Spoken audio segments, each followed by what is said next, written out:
Mm.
This is for the. Hello, hello. They're online. Oh, thank you.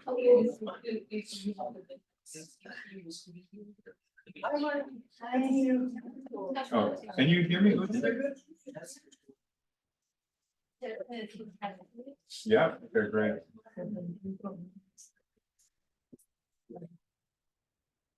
Oh, That's there. We have more people joining online. Load up. We all here. Ivor is also coming in. Alina is not currently online. Right. But I think.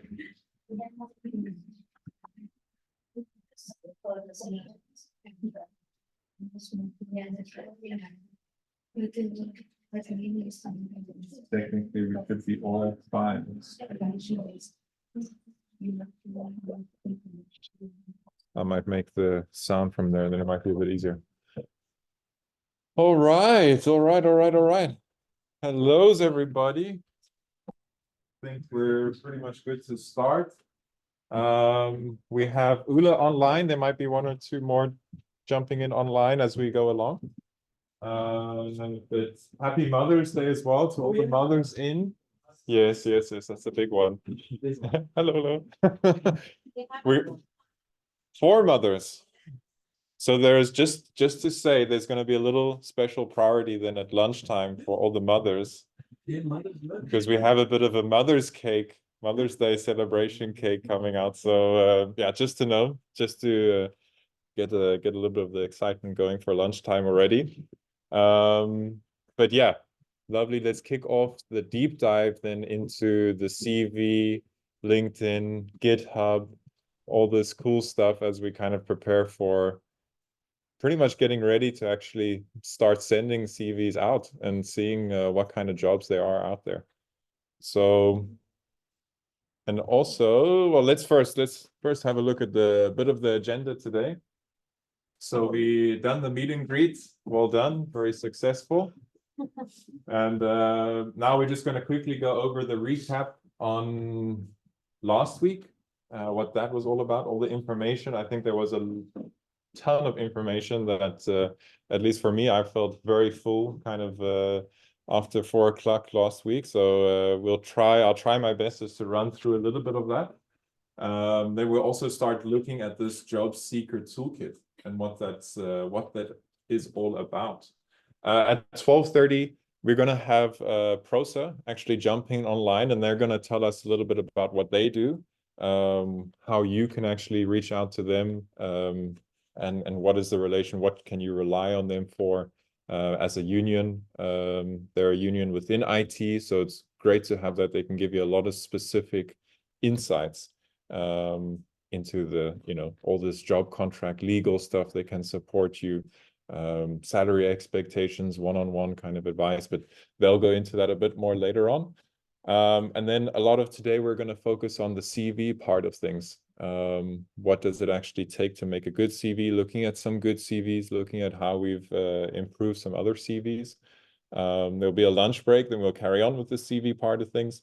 Then Menshi's going to take us through LinkedIn and also GitHub a little bit. And then Ricardo is going to cap us off with a bit of telling his story and sharing some insights around motivation, a little bit of a keynote address. And then we also have Ula and we have Renee on board for today. So they're going to jump in here and there, maybe add some little notes, the things that I miss out. So for sure, so catch me on those things, please, Ula as well. And we'll try get through it all. Christian is also here today. So we might have Jonas also coming in at some point, so he might also drop in. Let's see. But definitely do jump in and let me know if there's anything to add as well, Dimitra. If there's anything to add, then definitely do that. Alrighty. So we're here today, pretty much, just in case you forgot what date it was. So second day, career training. Next week's going to be the last cap on this module of career focused. And then we're actually going to move into that Scrum introduction that we talked about, and then it's final project time. So just a bit of a reminder. Yeah, as we said today, the focus is CV, LinkedIn, and GitHub. And then some of the learning goals that we're actually going to focus on today. So let's try by the end of this session, also with the mentors that we have here, try phrase these questions and make sure that you have some understanding of this by the time that you actually walk out of here today. So we're going to try aim for understanding the standard recruitment process. We're going to have Prosa tell us what unions are. How does a CV, LinkedIn, and GitHub all play together? How do recruiters look at it? What do they look for in the process? And then reviewing CVs, LinkedIn's, and GitHub pages in groups. So we're going to have a bit of also co-working. There's going to be some time just to work on it, ask some questions to the mentors that we have available, and actually try to refine this a bit today. Yeah. All right. So straight in, we're probably going to stand up. So yeah, thank you. I just dropped the no, you can stand, you can go back up. But we're gonna start with a little exercise. I think Katie, you said it last time. Where was this barcode thing on LinkedIn? What was that all about? But if you have, I hope you actually all have LinkedIn then on your phones. Does anybody not have LinkedIn on their phone? Yeah. One, maybe it's you have to download it from the cloud again. But try find this QR bar, and then if there's maybe 3 people that you don't have on LinkedIn in the room, then oh really? Maybe it's a version thing. I checked it just before this meeting, and it was there. So if you don't have it, then update your LinkedIn. So you have to click on the search bar. Are you guys adding Chris? Oh, yes. Oh, wait. You have him already. So is there another one that you can find in the room? So add 3 new contacts from Hack Your Future.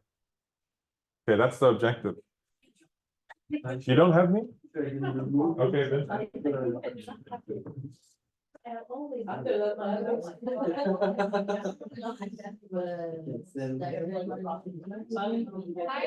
Yeah, so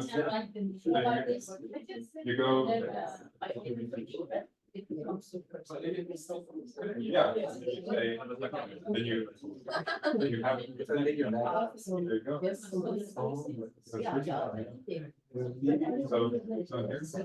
here you go on search, and then there's this little icon. I mean, yeah, and then you have this one.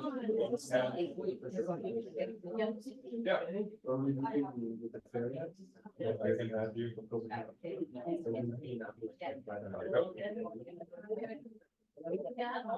Yeah, well, you don't have 3 people. So this is what we're gonna be important for the IT fair day that's coming up. I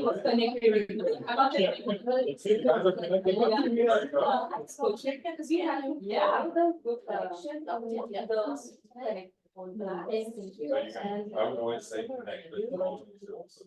So. Go ahead, that's it. He's ready when you are. Yeah, because I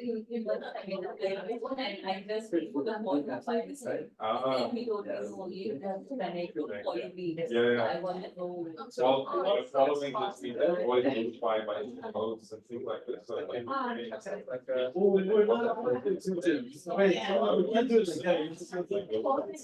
Yes.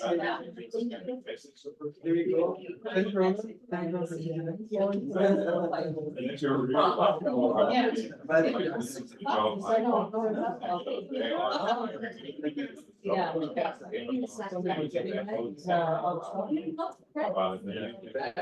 Message you.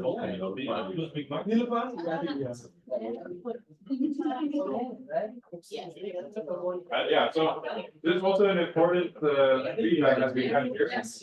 Remember hitting connect. So the three dots and then hit connect.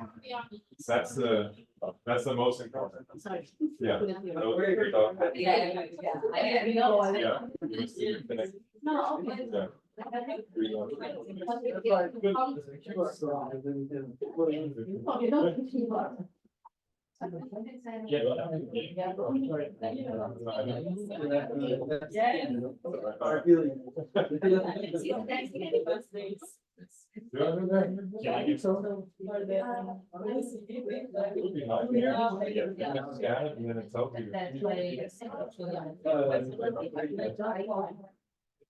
Like I can unrecommend. Oh no, I can recommend. I'll unfollow.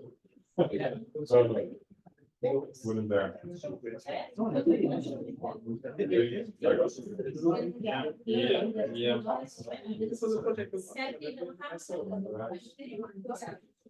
We're ready.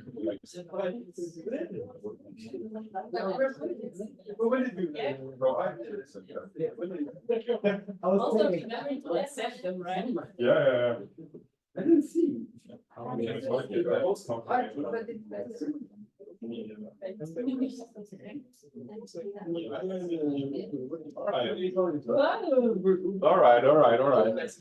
got 3 new connections. I think I even got a bit more. All right. So final minute there, last few connections. Share the links. Maybe yeah, people online. Well, Ula, I've already shared your LinkedIn. But Helena and Marvin, if you want to share your LinkedIn, maybe share them in the channel, in the Team 27 channel. Share your links. Hi, yes, sure.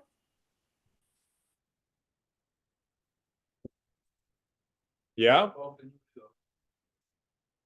Okay, perfect. All right. It's like a large brown building.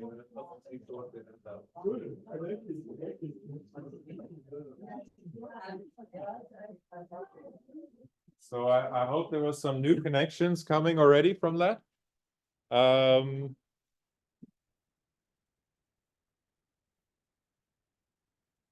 What? Oh, yeah, okay, I thought you were calling me. Oh, hello. So we just did the connecting on the LinkedIn part, but yeah. So you know, yeah. At lunch. Yeah. At lunch you can carry on. So there was a bit shared on this last week already, especially from Ula. Ahmed as well shared this, you know, what happens when you apply and the whole recruitment process.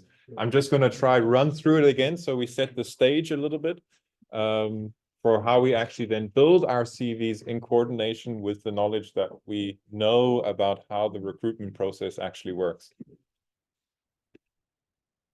All right, so if I click, so that is HR somewhere where you want to actually apply.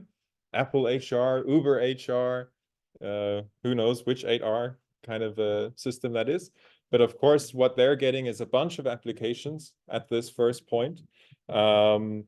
It's most likely that they maybe have, you know, 30, 40 people maybe applying for this job, and they're just scanning through CVs, actually looking for the best fit. So that it's most likely in this part that you actually get sent through or allowed through to the next step. But if we look at some tips and tricks for this stage of the process, actually sending your application off is remember to apply early. Chris actually had a nice kind of anecdote about this. I don't know if you want to share that. Mine. No, Chris. Oh, Chris. But you also, do you also? Yeah, no, mine was like applied late, but yeah. What's Chris then? Chris is on it. Christian. Yeah, Christian, yeah. Christopher. No. No, you.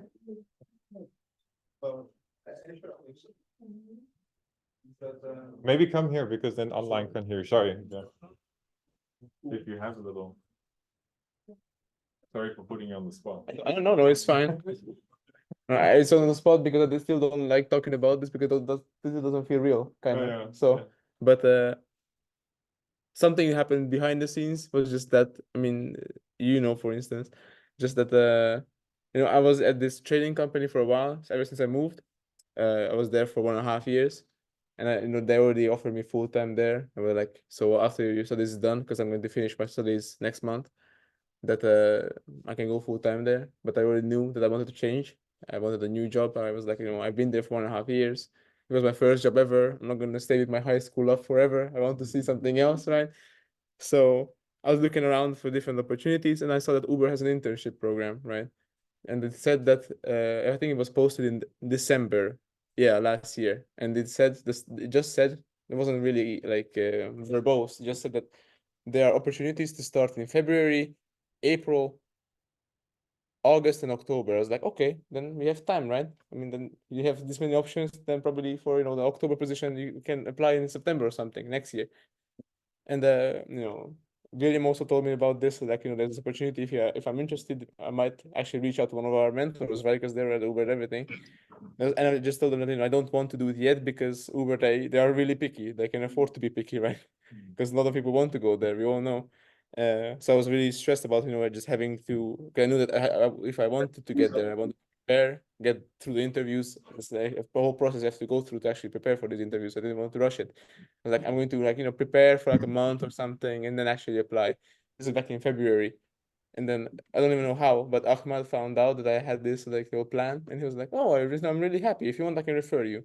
And I was like, I'm really glad that you offered me this, but I don't want to do it yet because I don't feel I'm prepared for it." And he didn't say much. He just said, "Yeah, maybe we should send it in first, though. Maybe we shouldn't wait around." And so I sent him my CV so he can refer me in. I wrote some information about me that he wouldn't know otherwise. And he just referred me. The next day I got the email that, here's a coding challenge that you can do online. You see if you actually if you're needed for this position, at least. So I was like, okay, cool. I have 2 weeks to do that. I guess that 1 month of preparation that I would have had is now 1 week instead. So I only have 1 week to prepare. And funny enough, that exact day when I had to do the coding challenge online was February 29th. And at the exact day, they had an event of, like a fireside chat with interns where you went there and you could talk with interns, how it is like to be there and stuff like that. So I knew that if I do the challenge that day, if it goes bad, I'm not even going to go to the event. There's no point. Needless to say, it actually went well. So I went to the event, and I was there for an hour. It was a really nice event. They had like interns who used to be interns or interns now, and they talked about their experience and everything like that. And after that, the HR girl joins, who organized the whole event. She joined from Amsterdam, and she just said, "Thank you very much for joining and everything like that. I'm really glad that you guys came to as interest for Uber internship about this year's internship cycle. But unfortunately, we have no more positions left." Meaning they had 5 positions for the whole year and already all filled. And the position was published in December, and it said that you can start in February, April, August, or October. And in 2 months it was already all filled. So I was like, well, damn, never mind. I guess my bubble is burst. And the fact that after her exact next sentence was that, but we're replacing it with a new graduate position, which is meant for people who are going to graduate this year. That was just my divine luck.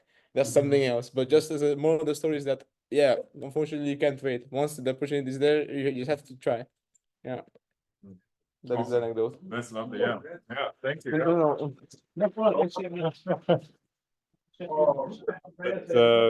But yeah, I just like that story so much because it just really emphasizes the importance of actually applying early in time. And I know I've been in the same position where I've seen a job and like, oh, I'm gonna sit on this. Maybe, how do I craft the perfect CV? How do I, really comb everything over? And you sit with it for then a week, and then you look again on LinkedIn or wherever, and it's gone. And it's like, oh, okay, yeah, too late to apply. And companies are like this, company would rather take the first candidate that is most likely a fit. Maybe they're 80% a match and they just say that's good enough for them. Let's close this whole thing down, because the longer they have this process open, the more resources it's going to take them, the more time, the more money that they actually have to invest in this. So you might be the 90% match, but if you apply a week, 2 weeks later, then when they actually open it and they're already the first one, then it's kind of it is a bit, yeah, too late, right? So yeah, just I can't emphasize how important it is. Really, time is important. Of course, you have to balance the, weigh the scales between quality, making a good, very in-depth, accurate CV for this dream job that you have, and then also sending it out quickly enough. So, something that you need to obviously find the easiest kind of relationship between, and figure out what works best for you. And then just on that note, be careful of the easy apply option.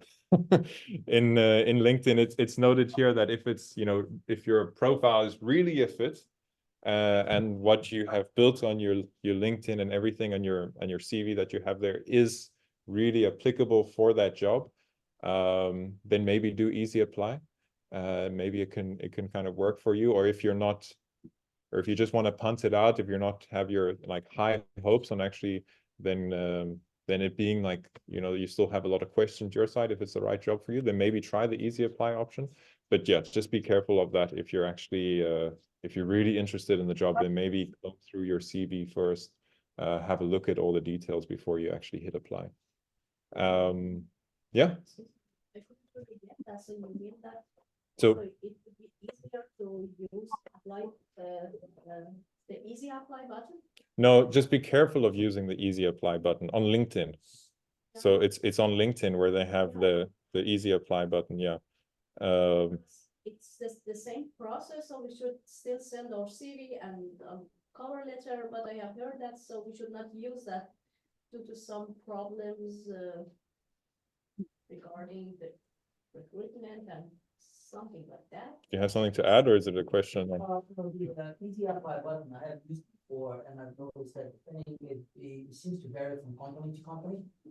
For example, I used it with Lego, and Lego redirects you to their job portal. In some companies, what happens is when you click the easy apply, your profile, your LinkedIn profile will be shared with the recruiting manager. So you might not see. So if your LinkedIn profile is not like a mirror of your CV, then you really might be missing out on something. Exactly. Yeah. Exactly. Yeah. Yeah. Cool. William, can I have a comment? Yeah. I Yeah, of wouldn't course. necessarily say that you have to be careful with your easy apply button, because if you have a really good LinkedIn profile, then if you like the job, click the easy apply. It's true, you cannot necessarily make it more personal, but if your profile is really good, then it doesn't have to be a 100% match. Maybe something shows up on your LinkedIn profile that the manager really likes. Just a comment. But it's true, Exactly, yeah. on easy apply, you normally cannot share anything else than your LinkedIn profile. Yeah. Yeah. Exactly. Yeah. So it's nice if you feel like it's a really good match and your LinkedIn is groomed in a way where you feel like it's a good match then for the job, then for sure, then use it. I think then it can be a benefit. But yeah, just keep that in mind with the kind of process when you see that button there. Emphasize that you need to really have a good profile on LinkedIn. Yeah. Yeah. Job listing says that you have to use the Lego portal or whatever. If there's any other procedure, use that. Do not just click easy apply. And go through their system, otherwise. Yeah. Yeah, for sure. For sure. All right. And then just, yeah. What Renee just said, like by using a company's, like let's say for example, Uber or Lego, using their portal, right? You create a profile of yourself. And it's not only, so your profile will be available for other possible positions. You might not be a fit for the position that you apply, but the recruiter might come back and say, well, this is not a good match for you, but we think that this might be a good match for you. So you ended up with more opportunities that way. Exactly. Yeah. Exactly. Cool. And then also the phone numbers, sometimes they are in the job posting, so it's nice to like follow up after you apply, like call them or send them an email, there is something's there. So just follow up with the application. Yeah.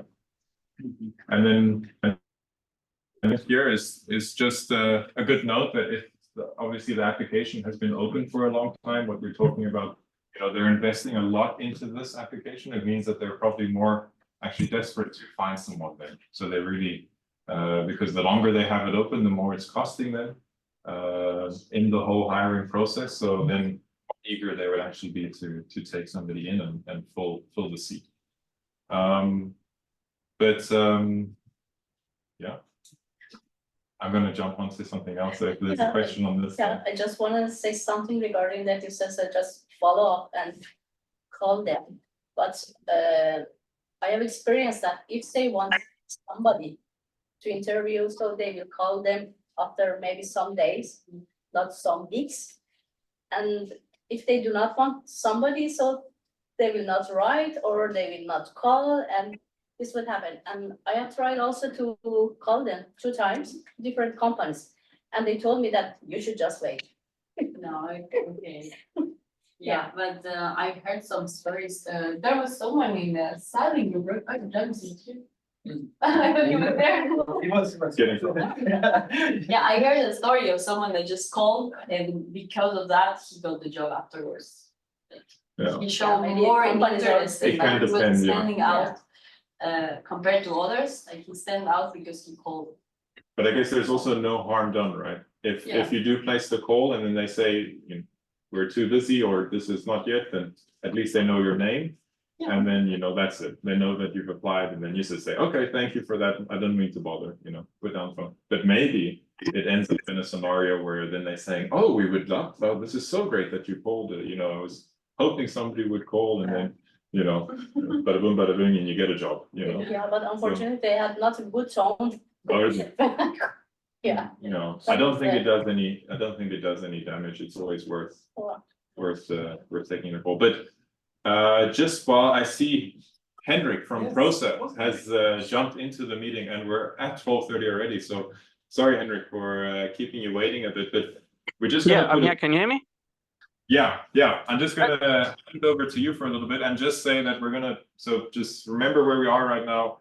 We're about to send or just sent the application. We're gonna jump back to this point after we hear a little bit about unions and process. So I'm just gonna skip forward a bit to where we have this and just say very welcome to you, Hendrik. Thanks for jumping on the call. And we're all pretty curious about what actually Prosa is doing and how can we actually get involved with Prosa. Yeah. Well, thank you for having me. Sadly, I couldn't meet up personally this time, but I try to keep it brief. I don't know if you can see me because I don't know what Zoom is doing with my phone, but I told it to show my image, but yeah. No image. Fine. No, We'll have to see my pretty face another time then.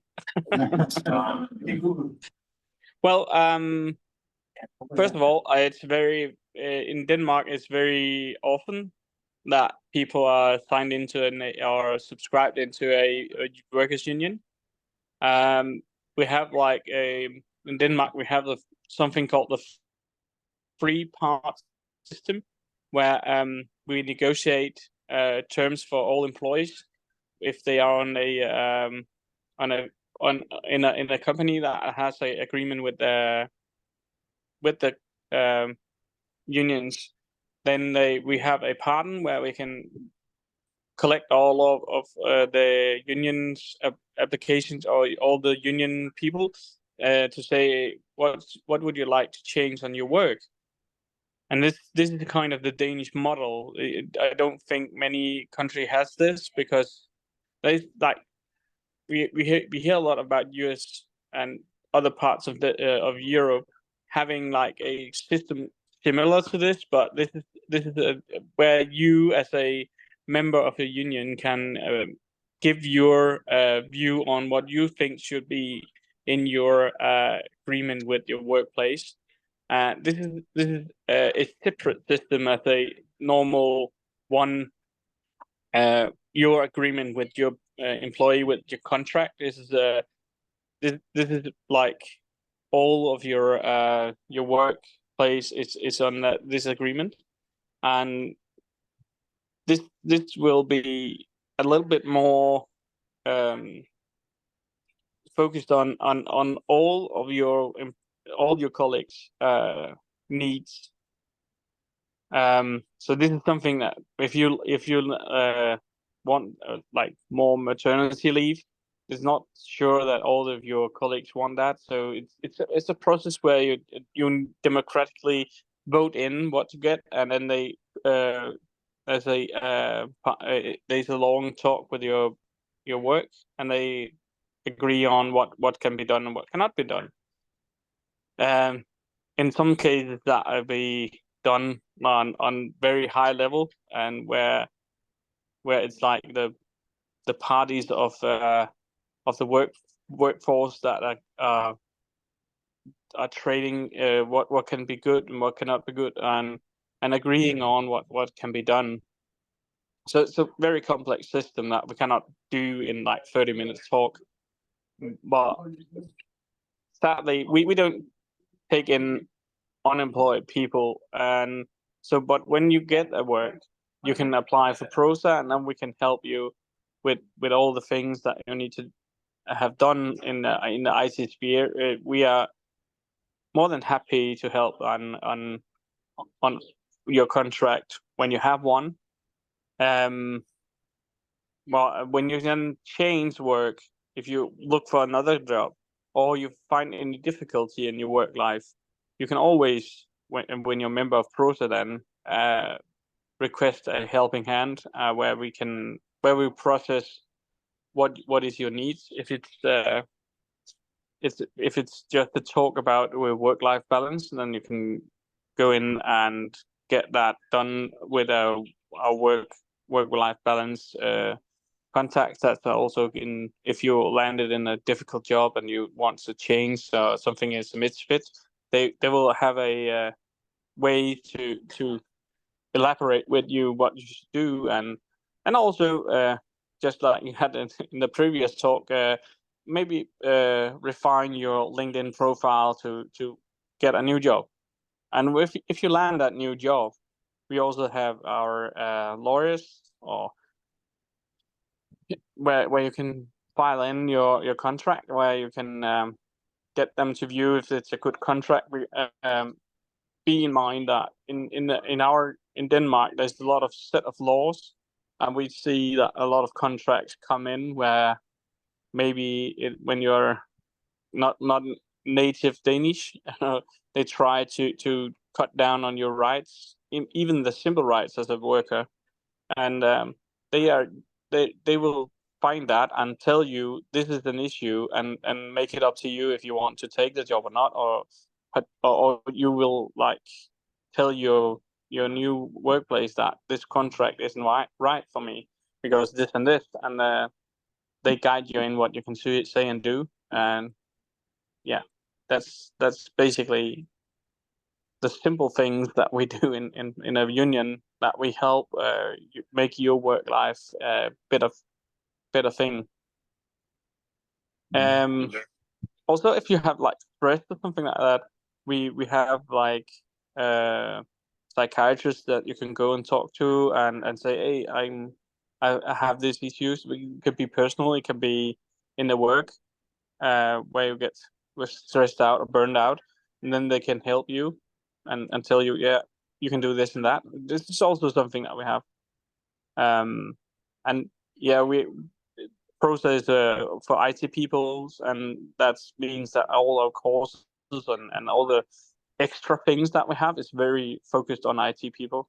So courses in programming development, could be AI or whatever, and we also have those in graphical designs and all those things as well. So yeah, that's our focus, to help you as a IT worker to get more of your work life, and ensure that your work life balance is top notch. Awesome. Thanks, Henrik. Thanks for that walkthrough. I'm just gonna maybe open up and see if there is any questions for Henrik about PROSA or about a union. Anything? Any questions? I have a question. Yes, we do have a question, but you have to shout quite loudly. So Yeah. Yeah, or So make sorry. yeah, can you Yeah. hear? If Yeah, you talk- just slightly, but maybe you can say it, Will. I can hear you loud and clear. Yeah, so basically I want to ask if there's a charge if Prozac gets like new It's the chat on the workers union.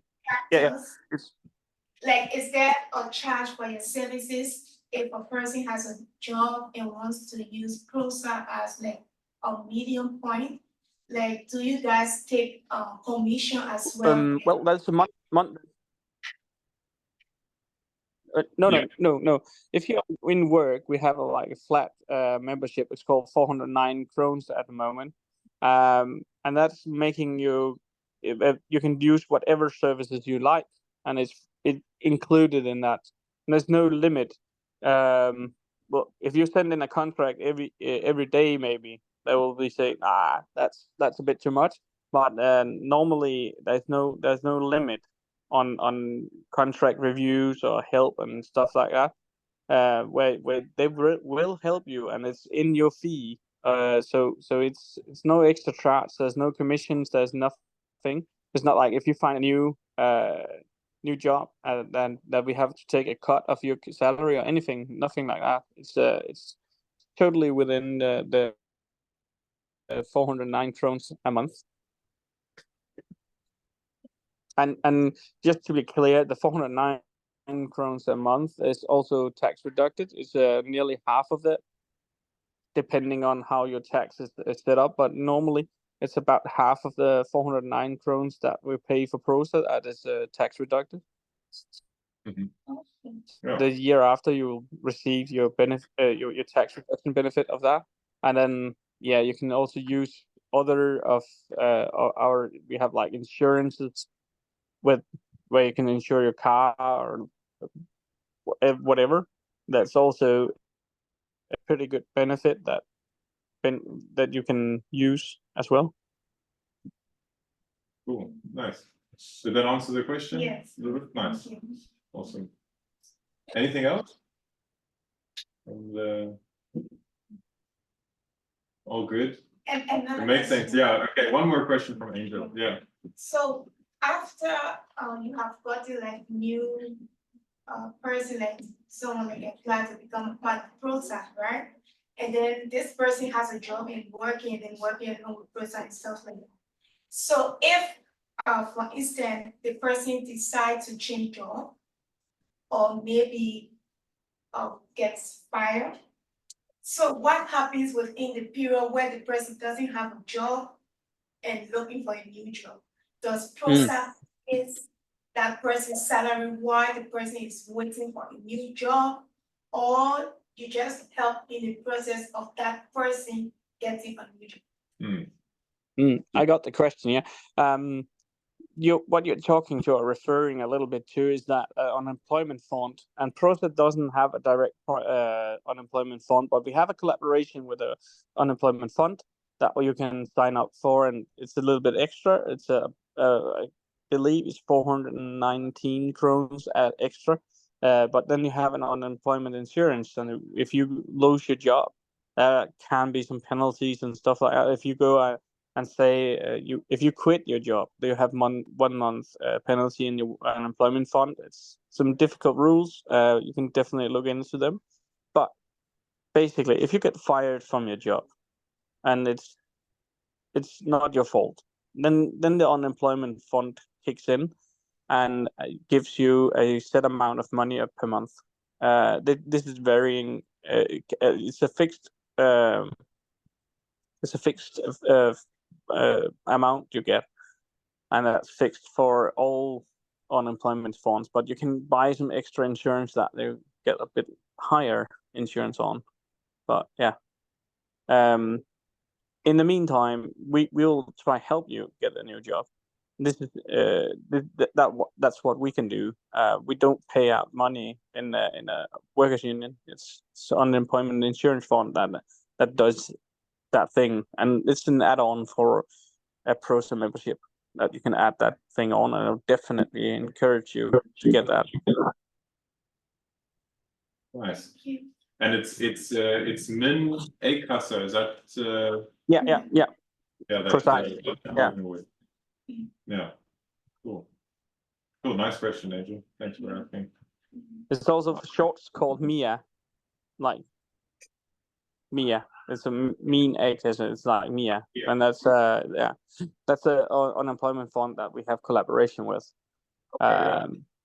I think they're in but- the same here, right? If they just Yeah, named same building. Yeah, they're in the same building.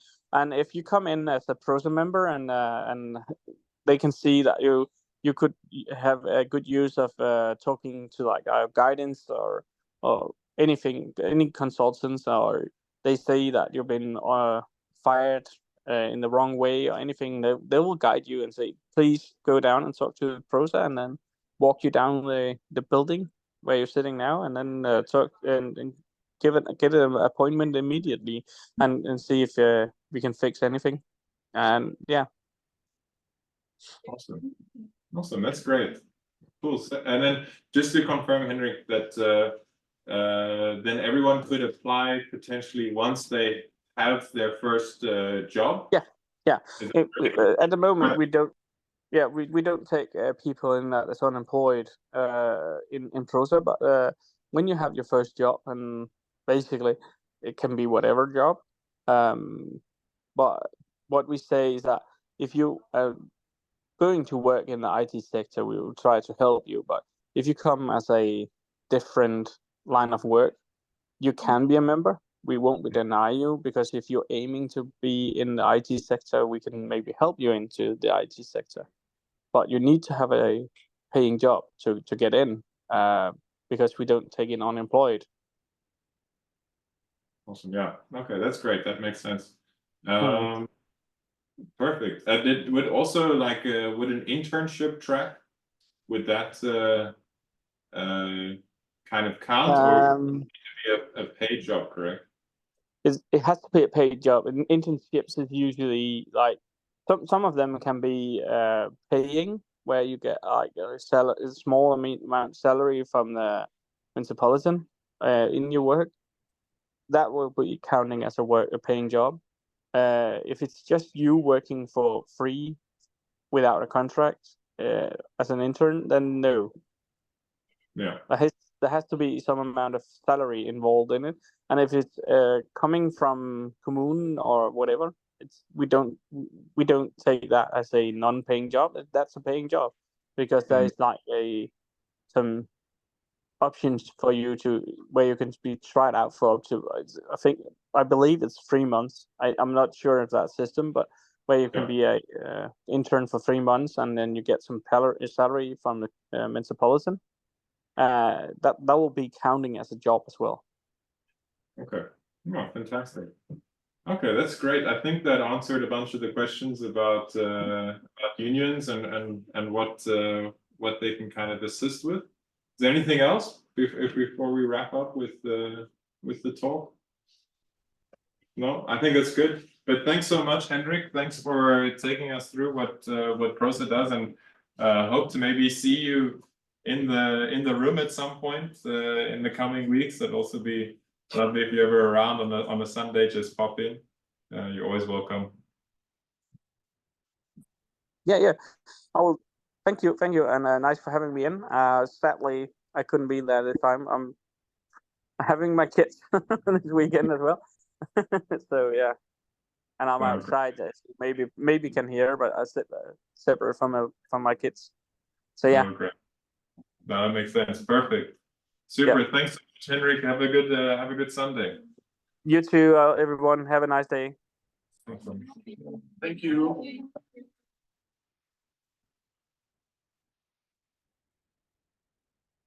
Okay.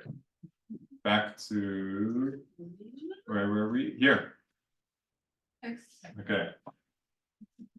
So a little detour, and now we're back into the flow again. So sending applications. Now you've just sent your first application, right? So we looked at the tips and the tricks for what to keep in mind when you're actually sending that. And then, oh, no, I'm blocking myself. I guess it's just single viewer, yeah. Single viewer. Just So then single it's, then, okay, then. Can't see if there's any questions or. I'll just put it in the corner there. All right, so now we actually have the recruiter inviting you for your first interview. So, oh, let's see, here we are. So usually this is a remote meeting, or it could be a phone call. I believe mine was actually just a quick phone call, you know, saying that, okay, we're interested, we're going to move you into the next round, and kind of setting up for the whole kind of interview process. Obviously, can also be online, usually is online as well. Obviously, the three biggest, or at least some of the three biggest things that we've seen that people are screening for is the relevant experiences, salary expectations, and also motivation. So these are three things that what they're kind of focusing on, what they're looking for in this process. There's a high likelihood, so this depends on obviously how big the company is. If it's quite a large company, there's a high likelihood that you'll actually end up through in the next rounds. Let's say like an 80% likelihood that you would actually then be led through. So they're really just screening for if there's any big kind of red flag that they see a misalignment from their side. And obviously a misalignment is just what they're looking for in the role. If from more of my experience, when I've been dealing with smaller companies, there won't be as many steps, and this first interview will actually count for almost the final interview in some cases. And then they'll try as an objective to end up with maybe 2 or 3 people after this first interview that they can actually then go in maybe a little bit more in depth with, and then cycle through. But I think if you look at Uber and big companies, maybe Ulla, you also have, I don't know if you have a point to add on here, but bigger companies, they will probably you know, let you through into the next round. There's a high chance that you actually get through, but there will be more application rounds as you go further on. I agree with you. If you make it to the first interview, then there's an 80% chance that you make it to the next interview as well. That's totally true. I've been working mainly with bigger companies, and that's a full process. Usually it's the first interview with the recruiter, then the next interview would be with the hiring manager, just to take the temperature. So it's not only an exam in how your skills are. Maybe in my case, at least, it would be more on the personality side. So most likely you would make it to number 3 as well. But I think if a recruiter is involved, then at least you should think of 2 or 3 interviews, something like that. Yeah. Super. Yeah. Thanks for that. Also, just some points that could be nice to think of beforehand, especially for people coming from the Hack Your Future side of things, is obviously language ability, to show that you have either Danish or English. They'll be screening for that at this point. Also the ability to learn quickly, which is something that you can really prove testament to. You've been in an intense kind of, you know, web development course. All the kind of project experiences that you can reference and show. I've done this in 9 months, you know, should probably blow them back just a little bit. And then how to prepare is obviously think of examples. Always good to practice, you know, telling your story, telling the different reference cases that you have, talking about a project. Practice these different types of questions that you could actually get beforehand. Often something I do before an interview, like I just sit down with my partner, you know, and then ask, can you ask me these questions? And then, you know, practice kind of talking it through yourself, figuring out the right words, and you know, what are the different points where you really want to touch on, highlight those specific keynotes. Also, of course, your personal story and your background, go over that, you know, mention about that, talk about that. Yeah. And then let's see if there's any more tips and tricks So yeah, practice telling your personal story, provide concrete examples of your motivation and ability to learn fast, and ask for feedback. So that's a nice one. Ask for feedback in case of rejection. That's something I don't really do enough of, if I recall, but it really helps you like set up for your next and understand, okay, what is it that went wrong? Was it just this about something I said that really triggered them, or often very insightful to actually get to. Oh, Ulla, you have a hand up. Yeah, just a small comment. I think when you go to an interview, that being with the recruiter or the hiring manager, one thing you should always bear in mind is something like when you have a presentation or a speech, think about what do you want them to remember when you left. So what is the most important that you want to put to the table that you're quite convinced that they will remember about you when they leave? So Nice, yeah. emphasize what you really want them to remember from you. So important, yeah, so important. And that's pretty much those keynotes, and you always try, at least the questions that you get, then try and make sure that you touch on those different keynotes. I think, it's often for me in the process, they have maybe, 10 or 30 different questions that they can ask you, but often in your case, it's always the same keynote. So it's like, how do you receive a question? How do you take that question in? And make sure that you touch on your different keynotes that you want to actually deliver then. And that's exactly, the points that you want them to remember. It's exactly that. So after this, then you'll probably be invited for a technical interview, technical assessment. It can be an assessment that you actually do at home. It could be something that they do on the spot. Also, actually reviewing cases and talking about your projects is very important here. And this will, in Uber's case, this is where they're actually involved in a senior kind of developer in that, and then you'll kind of be with the HR person and then the developer that's actually working in the company. And having these types of discussions. I think in Uber, they do almost 2 rounds of this where they go through these different processes. So yeah, I don't know if there's anything you want to maybe mention about technical interviews, Ricardo or Jan, the ones that you've been through. I think one of the things that might benefit you to keep in mind that is just be yourself. You don't have to know it all. If you don't know, acknowledge that you don't know. Because on a day-to-day, we often get asked questions, that we don't have the answer for it. And it's totally normal. Sometimes you get into an interview and you have this urge of, being approved, do your best. You're doing your best. But sometimes you don't have the answer, and that's just fine. As on my interview with Bestseller, I was asked, said, how do you do that? I said, point blank, I don't know, I'll have to look it up. That's what I said. So true, yeah. Yeah, I said it on my interview. Yeah. It was true, instead of me making something up that will be obvious that, a senior developer would know that I would be lying, so might as well just be honest. Yeah. And I don't know. I think actually a lot of companies will actually try and screen for that. They'll try to ask you a question that they know pushes you on something that you shouldn't know about.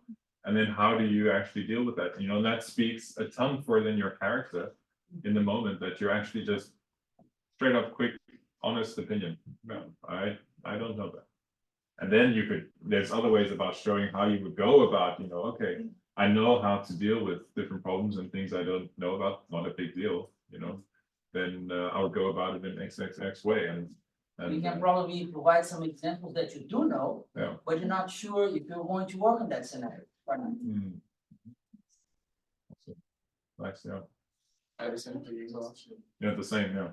Yeah, one of my interviews, they have to fit in the 45 minutes, and the exercise they pitched it went well enough. It was done in 15 minutes. So for 30 minutes, just said, let me be the devil on your shoulder. That's what he said. Oh, and best interview ever. No, it's like in a joking way, right? But he was like, okay, so no, I don't know on my shoulder, but let me be the devil in the situation. Yeah. And he just started like making the problem more and more complex until I couldn't actually like answer it anymore. And you wanted to see what the limits are. It's like, okay, let's imagine that you have 1 million users at the same time. How do you do that?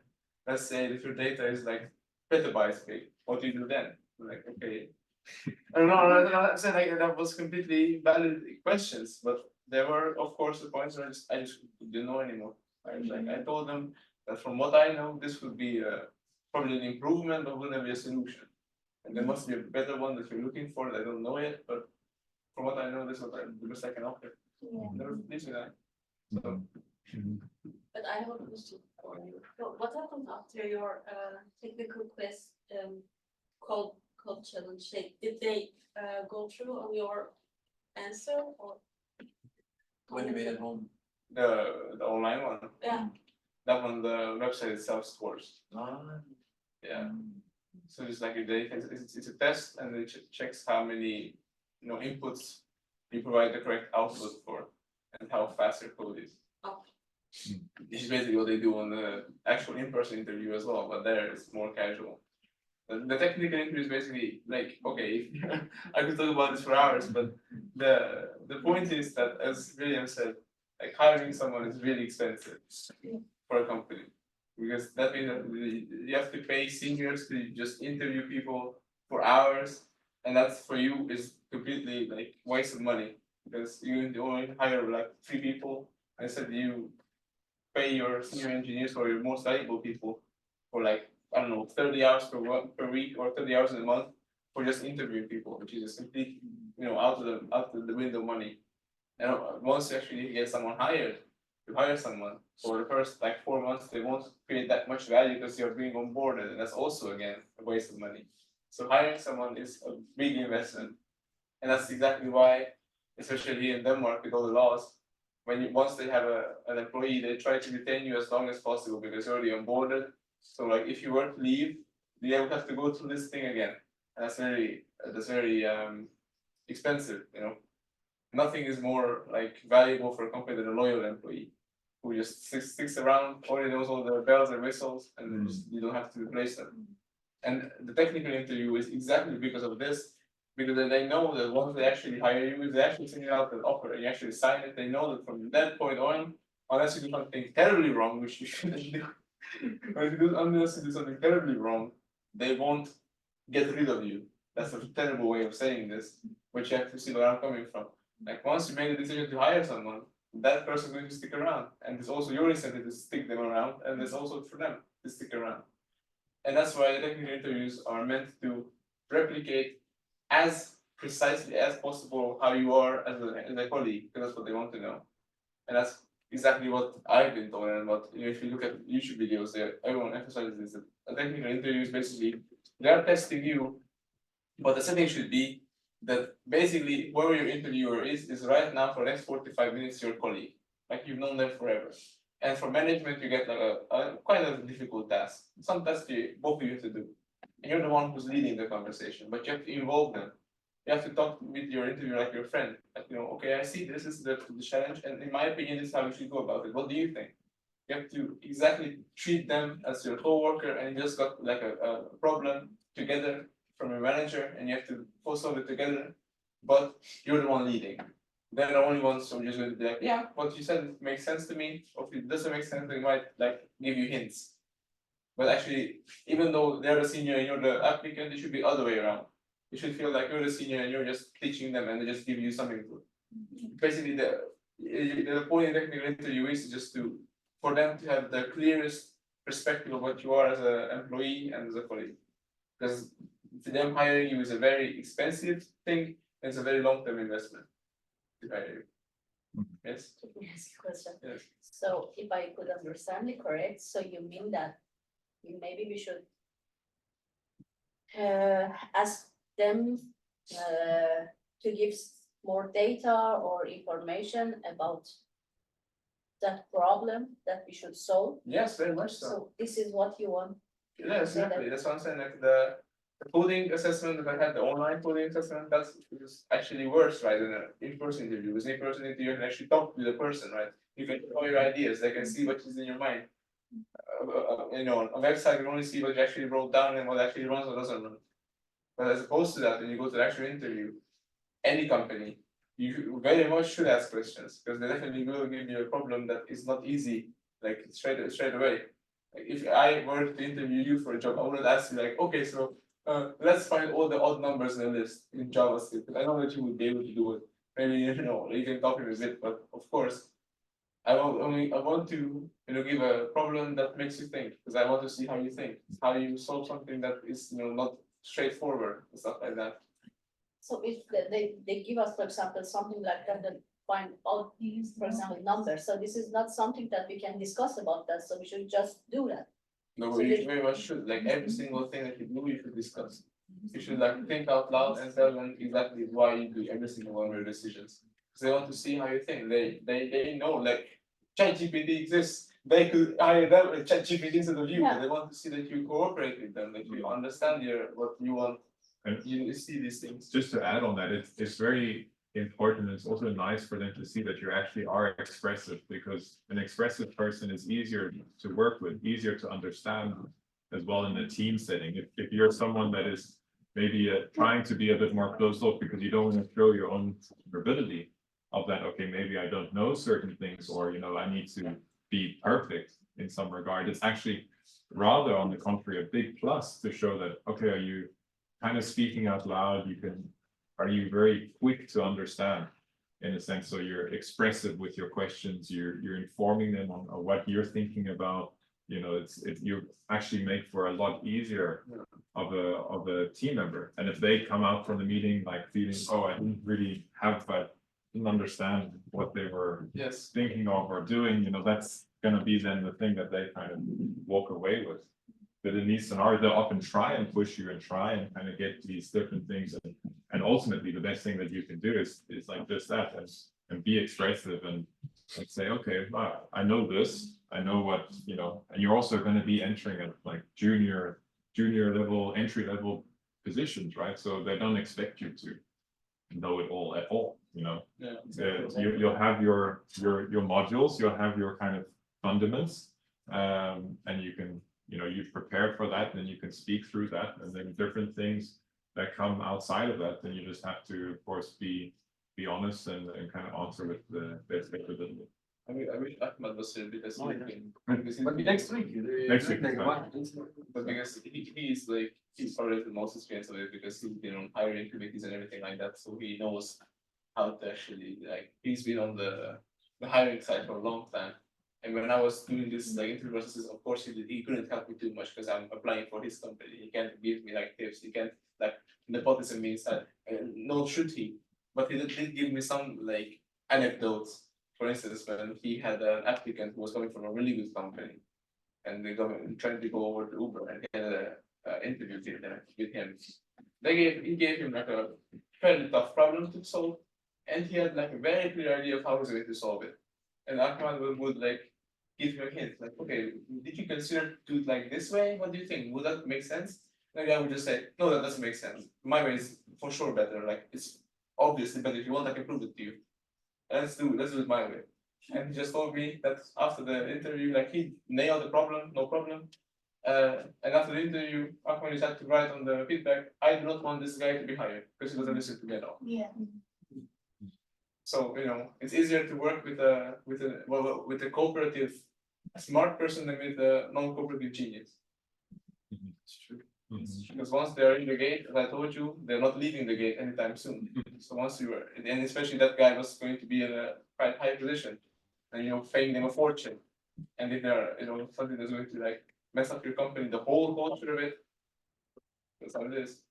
It's hard to hire humans. That's why you have to have a lot of interviews to make sure they are the right thing.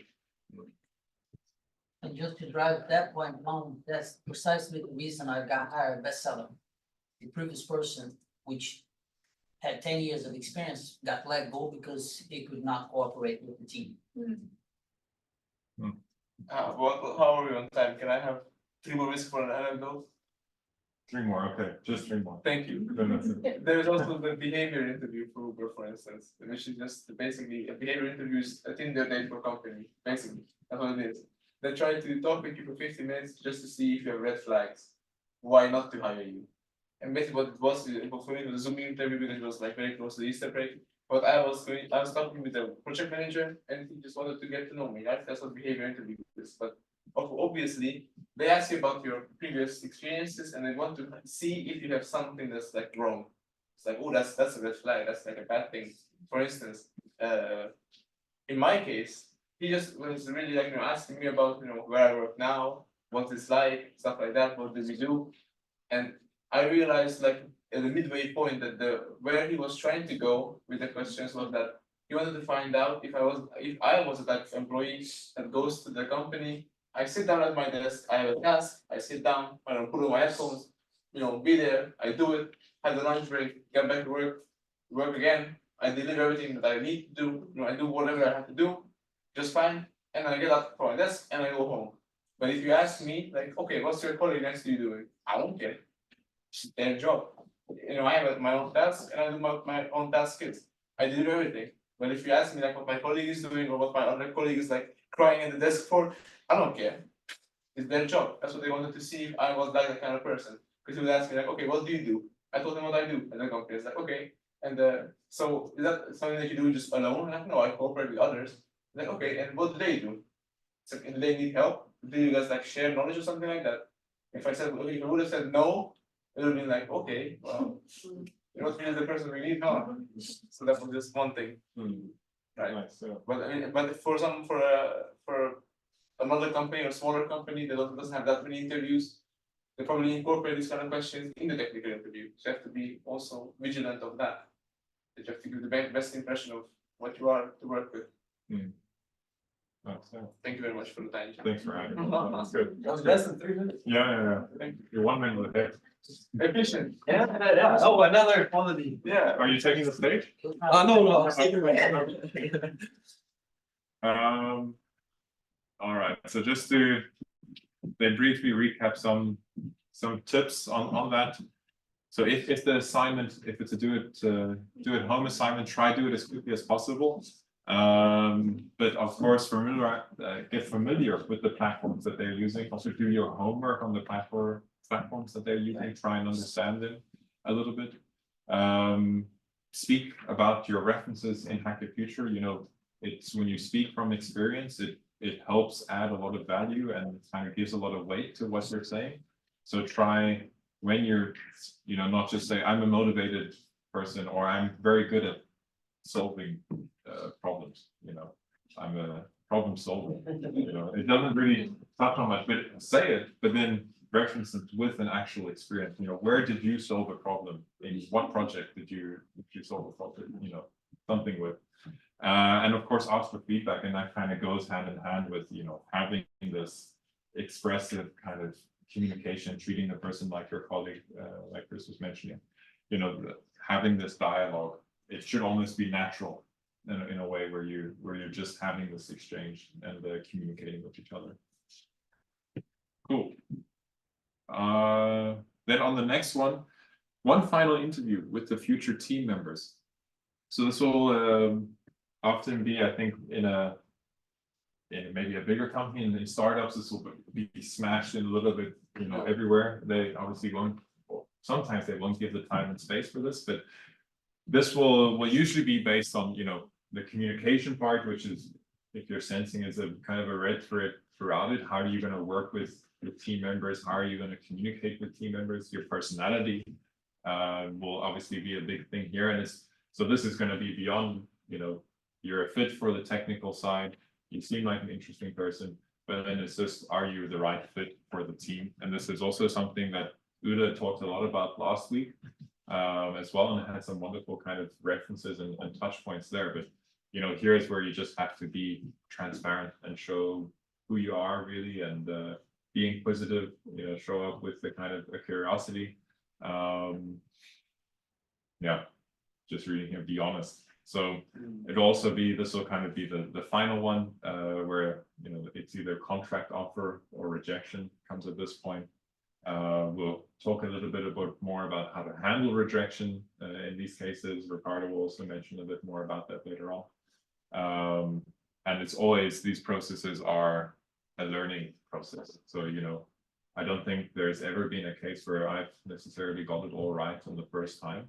But everyone has led me to understand myself a bit better, what I did wrong a little bit, improve on that, and ultimately just refine it to get to a better place than where I was before. So a few tips and tricks here. Oh, too quick. Be realistic and honest about your preferences and working environment, and also, yeah, transparency, right? Ask for honest feedback and improve on it further. So I don't know if there's anything to add here. Ula, Renee. No, I really like the piece of being realistic and honest, and especially honest. It really pays off, to be honest. Yeah, And again, as I said many times before, there's nothing wrong or right. Just be honest, because we are all good. We're all good at something. It's more a matter of getting to know the company and get the company to know you.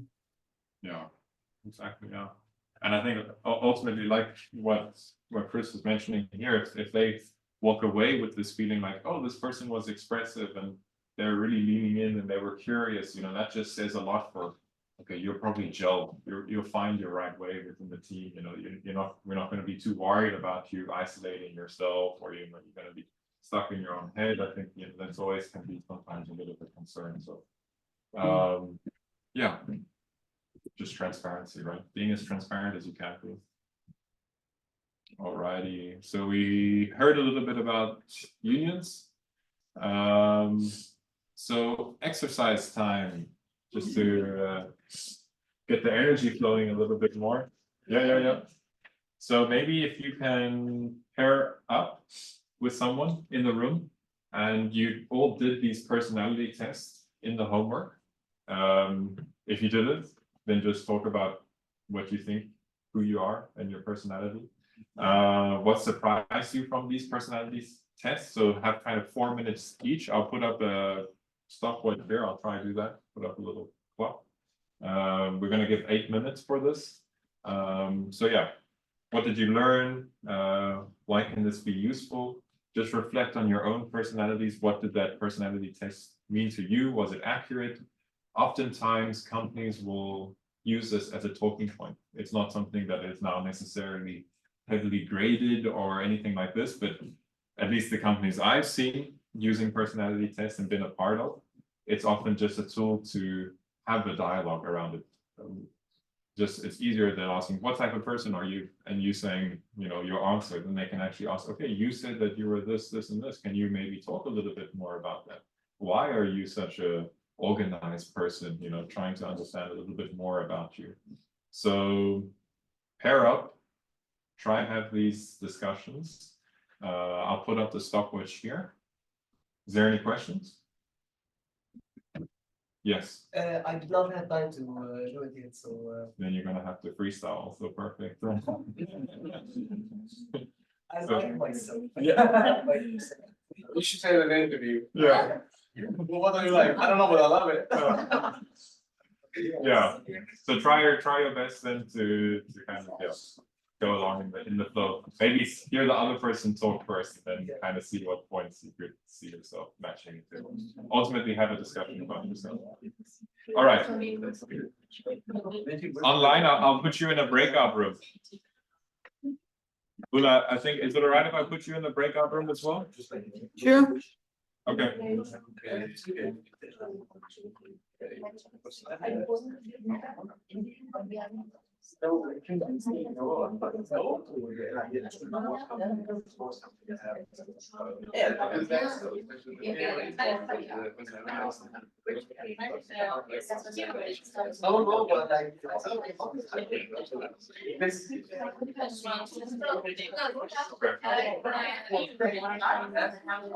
Yeah. It looks right.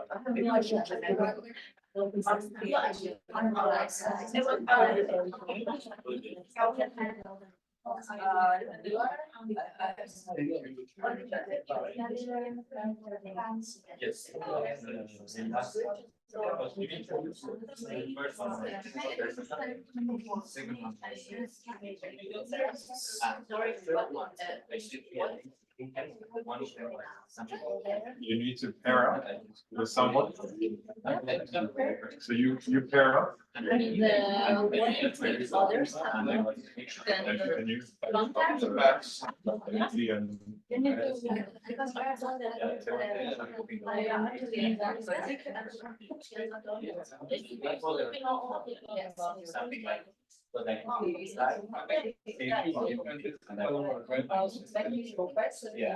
So you can say.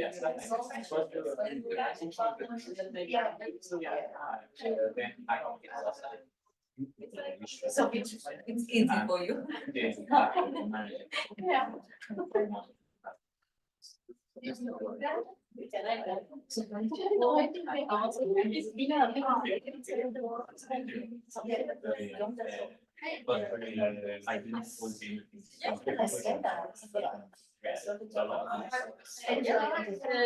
So let's So like maybe the trust your like all interesting practice.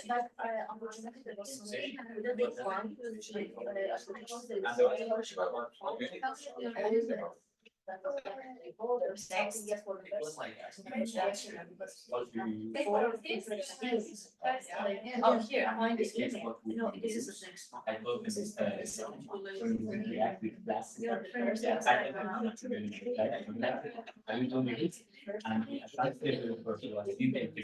He said, I've been working for 3 years now. And But I think with this, you have more than enough. yes, and at that time, I didn't know. So you got this as a result. We were doing just JavaScript, they say. So maybe you can tell us. You don't have to do that. And Maybe you as can tell do, us they don't why. expect that. They just want New Zealand or see that you have to- care or. And Yeah, I it's like said, how you think. I don't know how to describe that, but because, yeah, those are based on the answer Yeah, and and after. the date that, you know, so.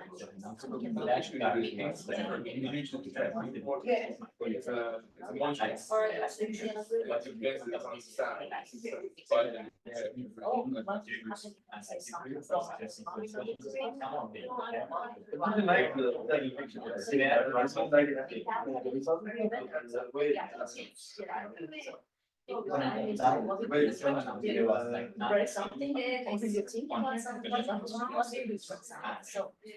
It's a. Yeah, So I. so. Well, that's an issue. I cannot really remember. Yeah, it's sometimes there are the results, so you see it in the market. People that's why. Always.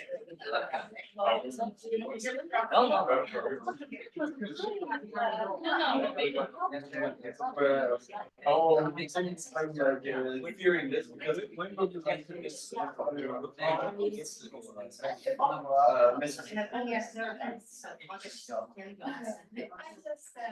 Oh, wait, I'm not. Maybe the same thing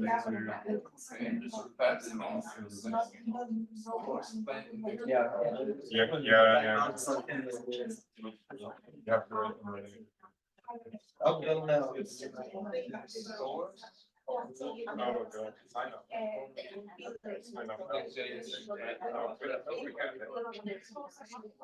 Here. Yeah, right there.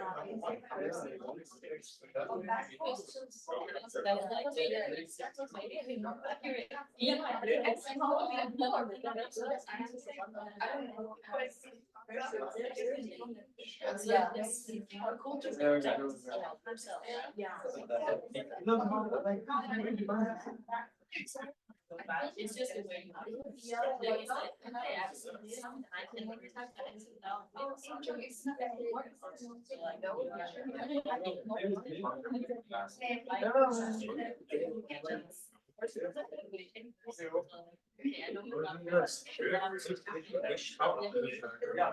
So we, 4 minutes in, so halfway. So you know, halfway.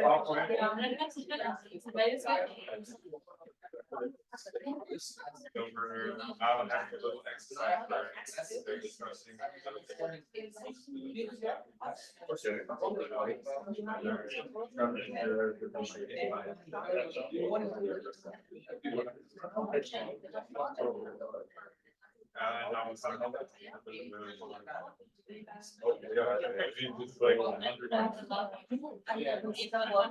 So I made the ones what I have to do, and I see my colleague.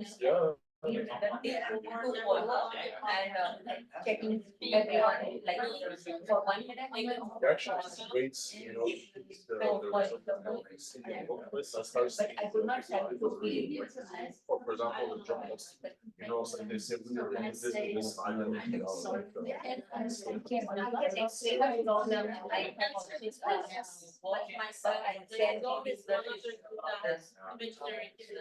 it's like a because I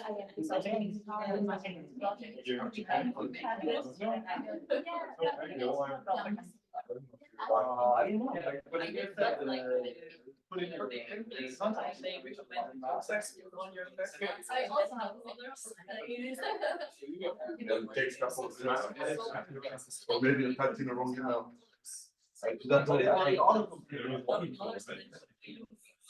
Yeah, but sometimes when you type in the wrong email and then the autofill cancels your email and it refreshes it, and then this time it's the wrong email.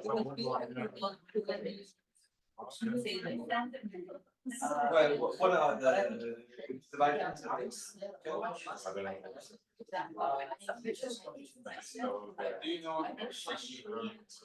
But that's practice. Warrior? Warrior. Campaign track.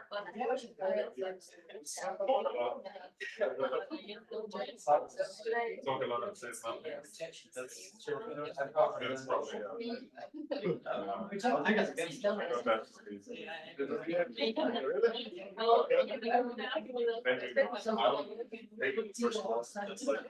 Oh, really? Yeah, absolutely. Every time I forget, you know, someone took me, can you do that for me? I forget. I was talking to, like, I was second conference, one of the managers. I wasn't gonna get hired or anything, but he was like, hey, no, we have this pay, this test that you need to pay for. You know, like some of these evaluating for these ones. He said, I want to switch. I was like, yeah, maybe they takes me later. Takes me then a year to, I think, you know, something. Then I forgot. It's not something so small, you know, it's something, yeah. So something I want to, I want to do, but I feel like I'm not.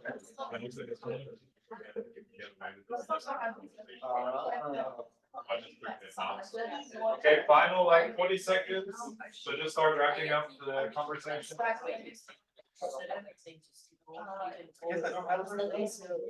Maybe just like, oh, the chart. Then hit the bar. They will appreciate. That's a big helpful. 34, I need to print that. Certainly.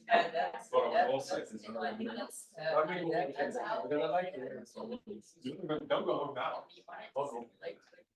I'll wait. That's the last 3 seconds and now we are. All right. Final words. Here.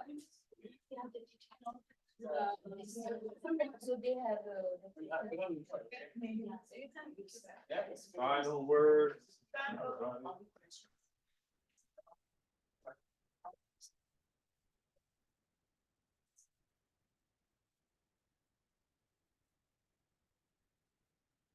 Go ahead.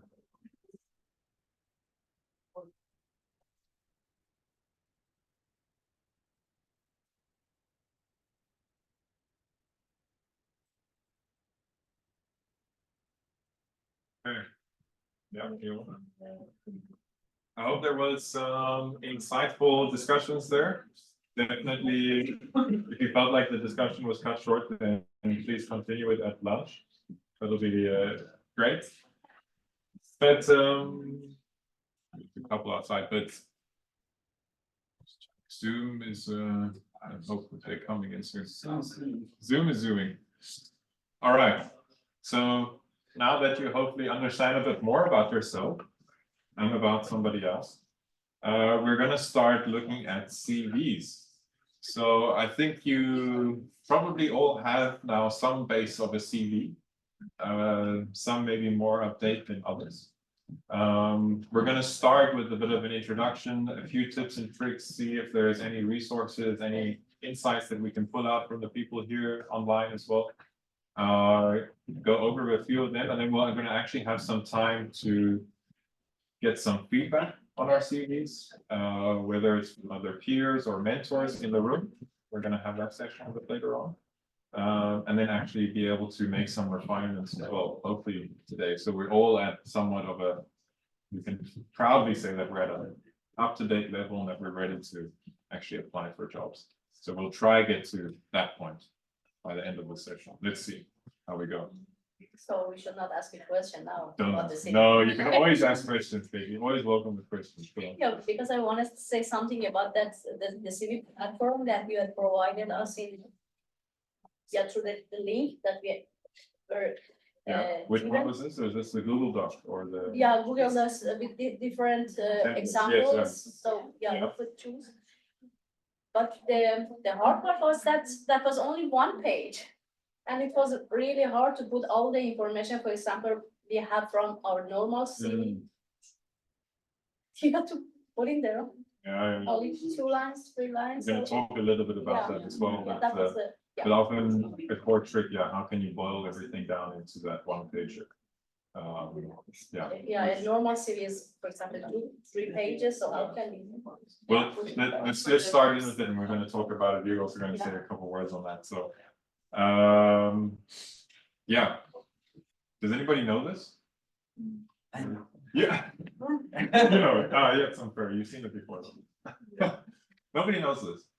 Wait a minute. Zelda. What are you asking AI or something? What is that? Shazam for pictures.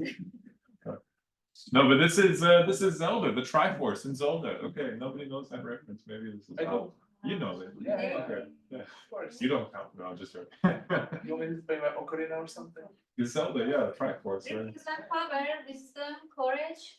Oh, there you go. There you go. So has more meanings than just this, but we're using it at least as an allegory for the trifecta, the joint force between a good CV, a good GitHub, good Git page, and your LinkedIn. So ultimately, a CV, this can be something that is different every time. You know, it's nice that now you have this template base, either in Google Docs. I think Menchi, you're also going to share a Canva. Yeah, I have the, you want to show it now? You can share it now as well, but no, maybe a bit later. I'll get there. Okay, Sorry. yeah. But well, I'm just mentioning it, that we have a Canva page as well with some templates in there that we recommend. So we're maybe trying to switch over as well to Canva. It's a little bit easier to actually use. But you know, as you kind of progress and get on, you develop a good kind of boilerplate of CVs that you actually have in there. So have your different versions of CVs in there, and you know, start to develop that as you kind of get on. And yeah, always the best to kind of send a customized one, you know, every time, especially if you're really interested in the job and you're like, this is my dream job, then I highly suggest you to do that. LinkedIn, of course, expanding your network, focusing on, you know, building new connections, having the barcode ready to go at all points.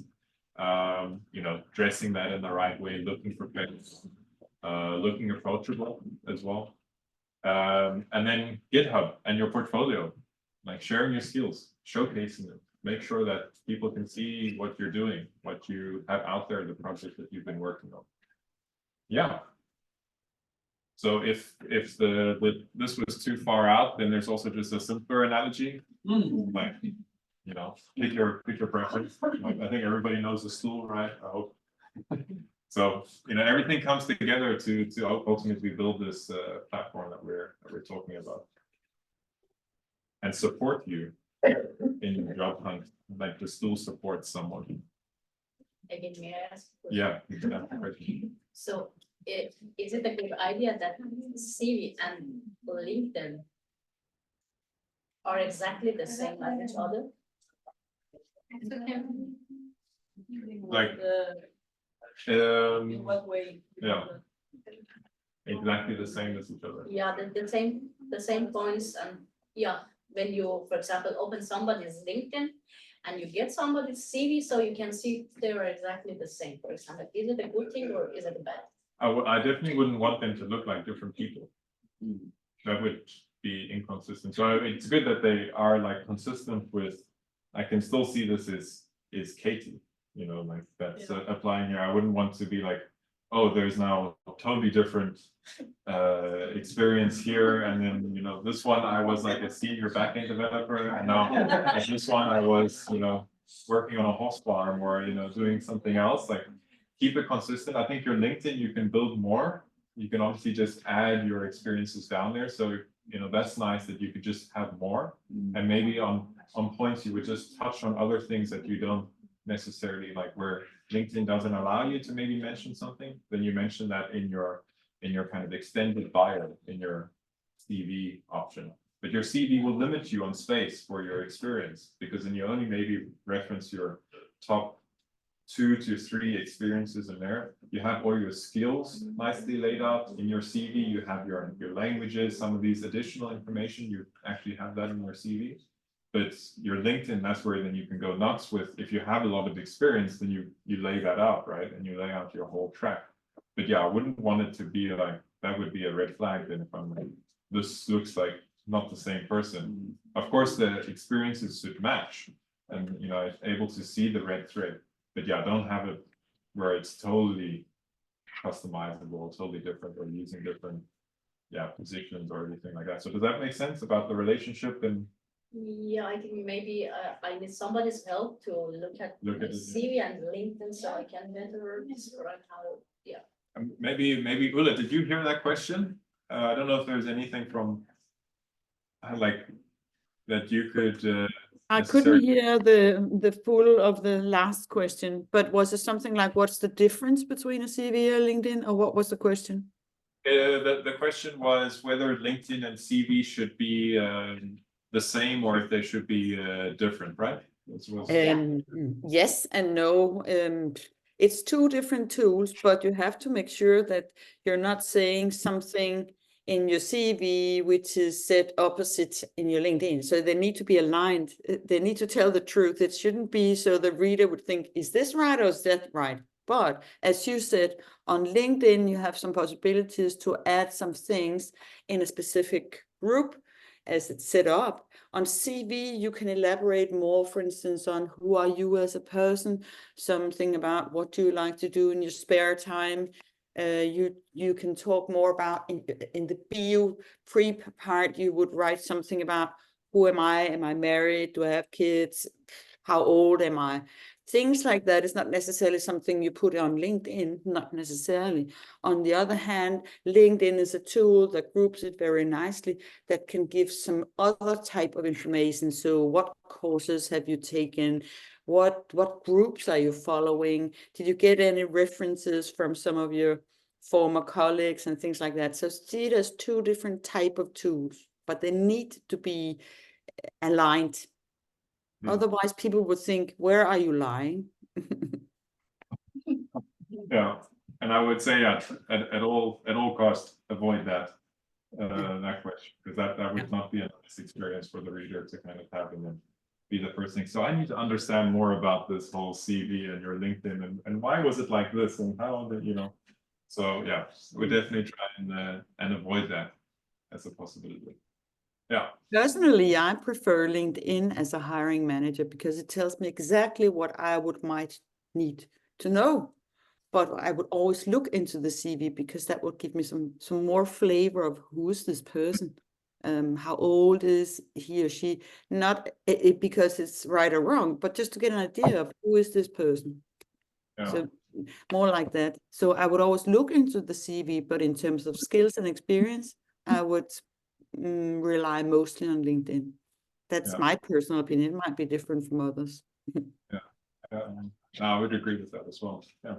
And I think specifically for you guys, especially if you had a career before, both your CV and your LinkedIn, the first thing that should stand out is that you are applying for a web developer position, right? So you have, also you did, for example, you have a lot of experience, or Mariam has a background in linguistics, or whatever it is, that's important. The main thing is now you're applying for a junior front-end position.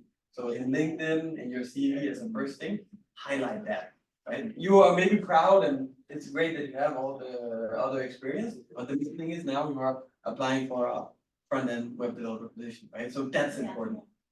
That's what people want to know about. So keeping that in mind.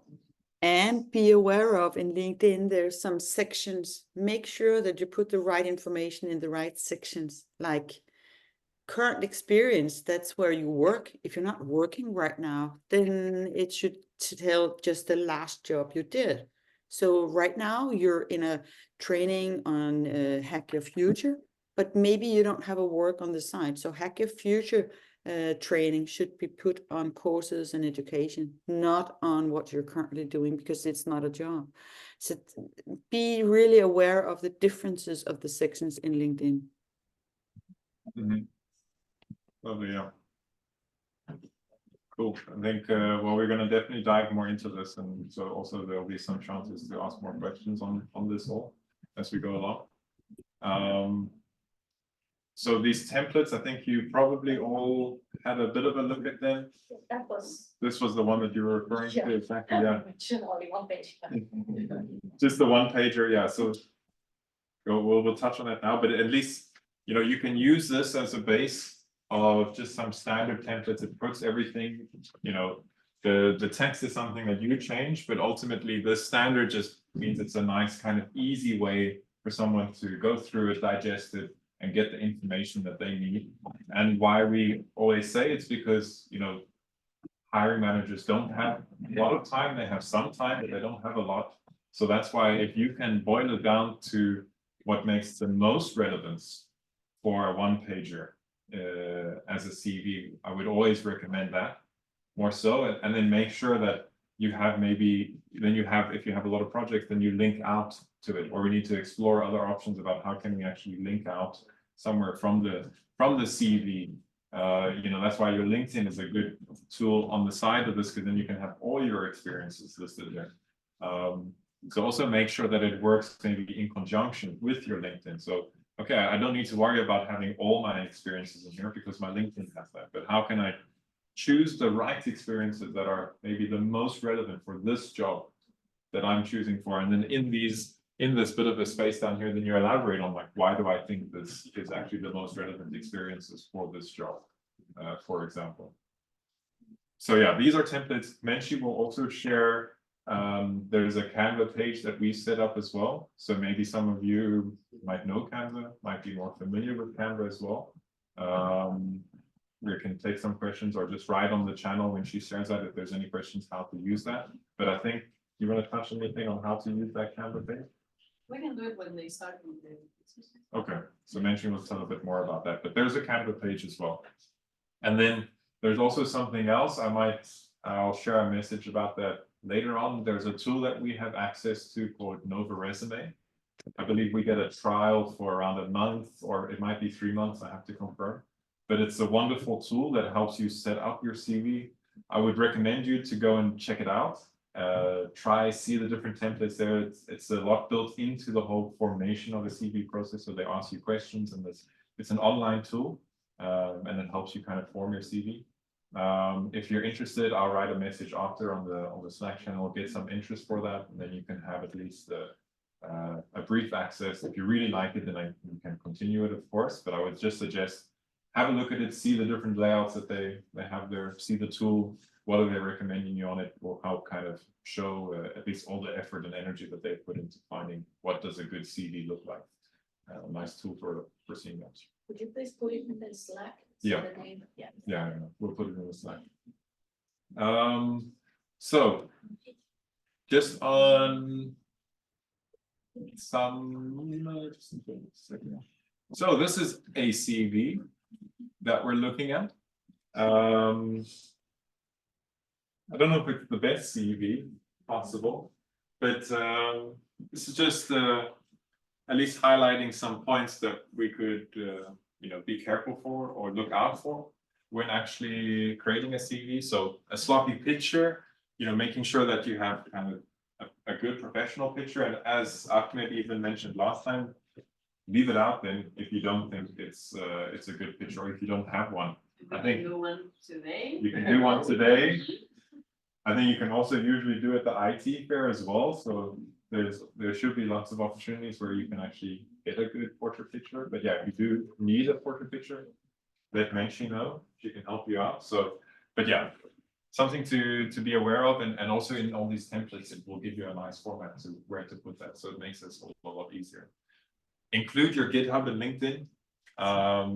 That's what they're interested in. You know, they're not going to be using your cell phone number at that point. Maybe later on, but not right now. Bio text is generic and full of mistakes. So yeah, we're going to dive a lot into these generic terms. Like, how do we steer away from that? How do we make our text a bit more personal, actually saying something about ourselves, not just talking a lot but saying nothing. Styling and logic are messy, so that's something where the templates, please use the templates then, because that just makes that all easy. Ultimately, the idea of it is that it just needs to be easy for a recruiter to decompress in a few minutes. So they need to be able to scan it. I have an idea already. Okay, I know this person and their fit. That looks good. So just make it as easy to read as possible. This is, you know, very old experiences at the top. So usually start in a chronological order. Have your most important, most recent one at the top. Information leaves the reader guessing. I think, yeah, that's often a big one in CVs. It's just where you're like, how does this make sense? Or so just make sure that it is clear, it is well formulated. Talking about engineering, but not showing any projects or links to the code. So that's something that we can really highlight, really emphasize. That's like talking from the experiences, right? Adding these references to it where they can really see that you're not just talking from nothing, but you have some kind of foundation. Hack Your Future is mentioned as if everybody knows it. Yeah, not many people will know it, so you have to explain it. And so definitely we'll also practice the Hack Your Future pitch. How can you say what Hack Your Future does in one max 2 sentences? In the templates we include in the templates, and it's included, yeah. So you copy paste that out, yeah.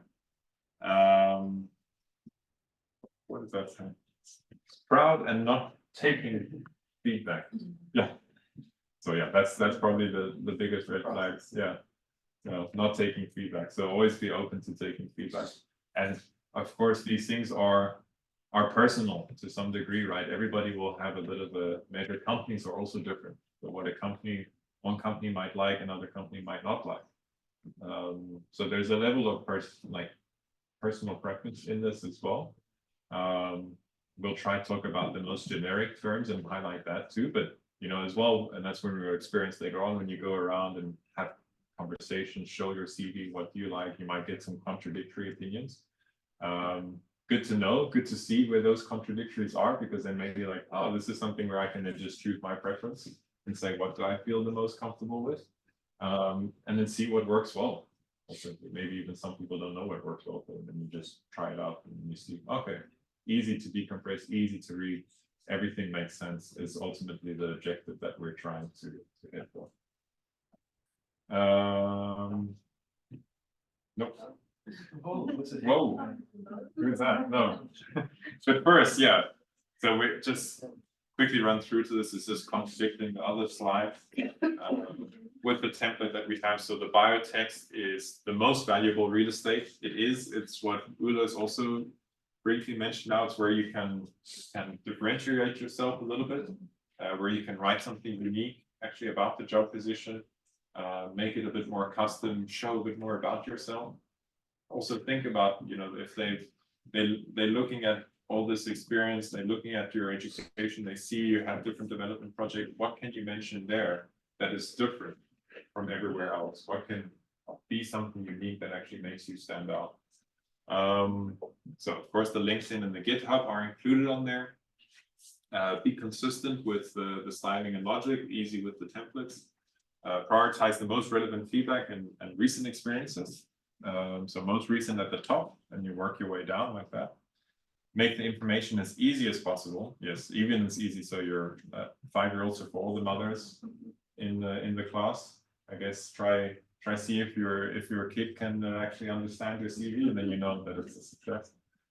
No work experience, no projects, then use the final project. Of course, you also have the JS and you have the meal sharing. So we're trying to like build up a bit of a reference base.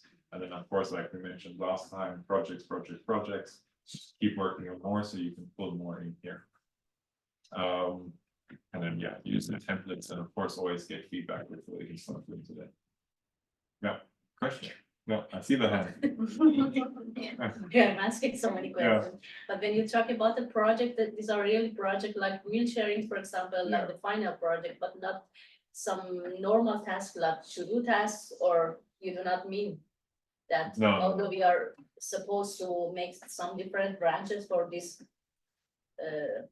homework exercises as Depending on if you're proud of what you did, because there is like the to-do list, right, as an exercise, and then it's also the weather app.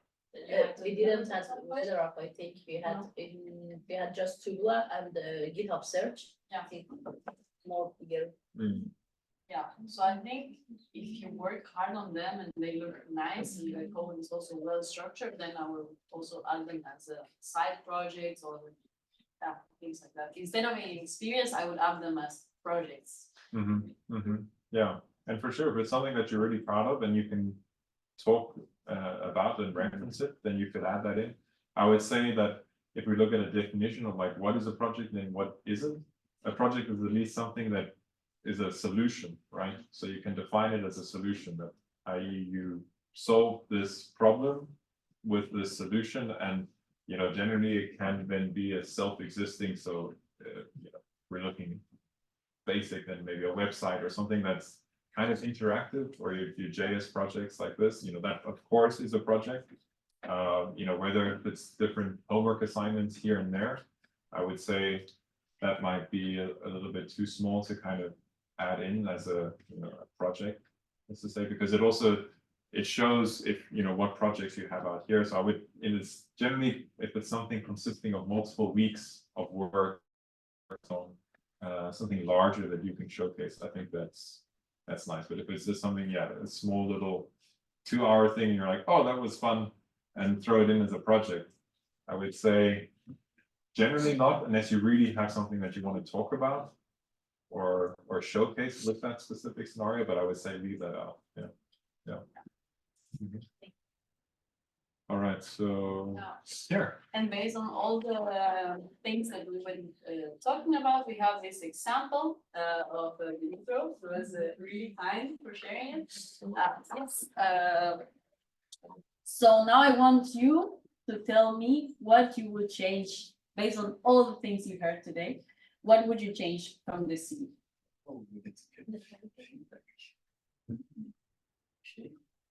No pressure. May I say something? When we look at the education or other parts, so maybe this is just my opinion. I do not say it is wrong or something. I prefer to see first the date doing something. I mean chronological, for example, first the year, so I can see how the person has been at work or education or something like that. Yeah. And yeah, this is. I usually also add it at the beginning. So like first, what is it? And then the dates, when you did it, right? Yeah, I mean, date first. For example, year, and what is it? year. Yeah, that's And also. position or something. Yeah, but the most important way is that it's consistent. So you can choose this one as well, but it should be consistent. And here, for example, he added education, and then here as well. And then here it says where it's like where he did it, and then in the others is missing. So maybe he can try to look into consistency, right? To have everything like you can Sorry, choose- Mercedes. I missed your question. What was your question? So it's like, what would you change on this CV? that we are showing? Feedback. Yeah. Okay, thank you. Nothing. I think it's too much. I think. Can you scream so people on Zoom can hear? I think it's too much information. 2 page, I think enough for. I don't know who is it. I think.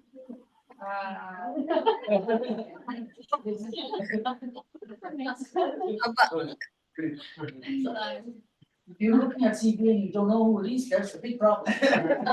Yeah. And then we also talk about the importance of the first part, right? Like I see that there is something that we could add there, and someone tell me what is it? Oh, Yeah. About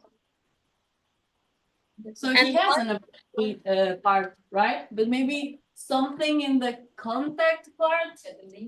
So, yeah. Yes, LinkedIn and what else? GitHub. Yes, exactly. Yeah. Yes. What else? There's also like the way to display the projects, right? It's a little bit overwhelming, maybe, because it's like too much. Like Javi said, it's a bit too much information. Yes, when we look at the part that here are some examples of my work. Mhm. So all of them you can see that comes from GitHub. So we can, for example, refer to GitHub, Yeah. just GitHub and see, so you can see all my projects in my GitHub, for example. Yeah. I think maybe. And when you want to link to projects, I would recommend to have like maybe the title of the project and then make that clickable and not include something that looks like a link. Does it make sense? Yes. So you will see website for this and that, and then it's clickable, and then it takes you to the website. And then you can have also the source, and then you can go to the repository, for instance. And then also the expertise section. We can see that he's applying for a front-end developer position. So maybe there are some things, going back to what you were asking before of how to make it shorter, right? How to make it fit in one page, because he knows all of this and that's really great. But how can we make it relevant only for this front-end position? So maybe, what, any ideas? I'm not going to say it. So if all of them are relevant, so that was also my question, for example. So how can we omit all of them? Because when we can say, so it is a front-end web developer job, for example. So we have HTML, CSS, and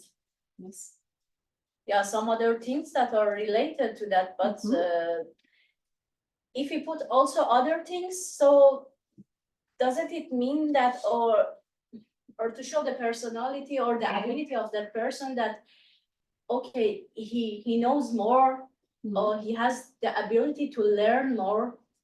He knows more than, for example, just HTML and CSS. I mean, a good thing. Yes, but this is a positive thing. But I don't know how we can. Yes, but you can know a lot of things, but first of all, you cannot be expertise on every single thing, right? So it's maybe better, and I would like to hear Ule's opinion on this, but it's maybe better to choose like 3-4 things that you really know and that are relevant for the position. Because in this case, for instance, maybe Docker is not that relevant. Maybe, does he have Node.js there? Yeah, Node.js, that's backend. Maybe it's not that relevant for frontend. 10 years experience, it's not so high, and it's not easy to compare all of that in just on one sheet. Yeah. Of course, but that's what we're looking into, like ways to make it a bit shorter, right? So if you take out the things that are not relevant for the position, maybe it's gonna be shorter. And actually, he did it. He worked on this. Hold on a second. Please, actually, just stay there for a second. I have a few questions for you guys. Yeah. Do you guys think that the order where what listed, is it relevant? Is it important? It's, let's say he has 10 years of experience. He listed, just 1 second, I'll finish. So he listed the education first and then the experience, right? Do you guys think that can actually cause an impact when someone is reviewing his resume? Yes. Yeah. Can I say something? Yeah, sure. Yeah, if I want to, for example, hire somebody, so I prefer to see experience first, not education first. I don't know if it is correct or agree. not, but I think maybe experience is more important than the education. Yeah, If you apply for a job. Ula, you have something Yeah, to I say? totally agree. Another comment I wanted to make was that you could consider to have some sort of a basic CV, and then every time you find a job that you would really like to apply for, then make a save as, and then maybe reorder in accordance with what they really want. Then maybe another job that you want to apply for are looking more into another type of corner, then you might section it again or emphasize some other stuff that are more relevant in regards of that one. So my recommendation would be have a ground basic CV, and then every time you apply for a job, make some sort of a save as and make it more relevant for that particular job you want to apply for. It's not necessarily much you need to do, sometimes nothing, but sometimes you want to put in front something specific that relates exactly to the job position. And then, yeah, thank you, Ula. And one very last thing I wanted to mention from here is the QR code. I used to do that as well in my CV, but then I had a conversation with Ahmed, and he told me that it's not the best idea because the recruiters nowadays, they look at your CV in the computer, so they might prefer something that is click, and not that they have to like take off the phone and scan it. So it's more uncomfortable for them. It's like another step. So yeah. And I just wanted to show that. Sorry. I just wanted, one more question I have for you guys. So he has 10 years of experience. Do you think, like, on the experience side, on the expertise and all that, do you think he's trying to do too much? Because someone with 10 years experience is expected to have some level of proficiency in many technologies. So by listing all those skills, you guys think that he might be spreading himself too thin, trying to do too much? And as the the old saying goes, jack of all trades, master of none. So what do you guys think about that? That's also something that they mentioned to us when we went to the company visit at Impact. They said like it's better to just choose a couple of things and focus on that, and not like having a long list of all of that. But again, there's nothing right or wrong. It depends on what type of job are you looking for. Do you fit what they probably will need? Then that's what you should emphasize in your CV. But there's nothing wrong in having 10 years at the same place or not having different positions. Just put in front what you've been doing. Doesn't matter. It's okay. Sometimes you already did on LinkedIn, and you have so much requirements, you should know these list like 10, 11 positions, a lot of positions. Yeah. And also job postings are so vague that like sometimes I don't know what should I first prioritize. So Well, sometimes they have a contact, so maybe like call them and ask like, what are you exactly looking for? How can I help you? How can you do that? yeah. Yes, and Well, the last one was with youth, and they were looking for a really senior level person. Yeah. But yeah, didn't work that way. was it in the post as well? Yeah. Described that it was like senior position. Oh or- no, not senior, but relevant experience more than 2 years. Yeah. Yeah. Well, it's really cool, right? Because they saved you a bunch of time and also a bunch of hassle about actually applying and then getting rejected on like a misunderstanding. Right? So good nonetheless. I applied anyway. That's good. And also just a note on that then, if the job post that have it all, then also dig in and try and find, look through the company website, look through their social.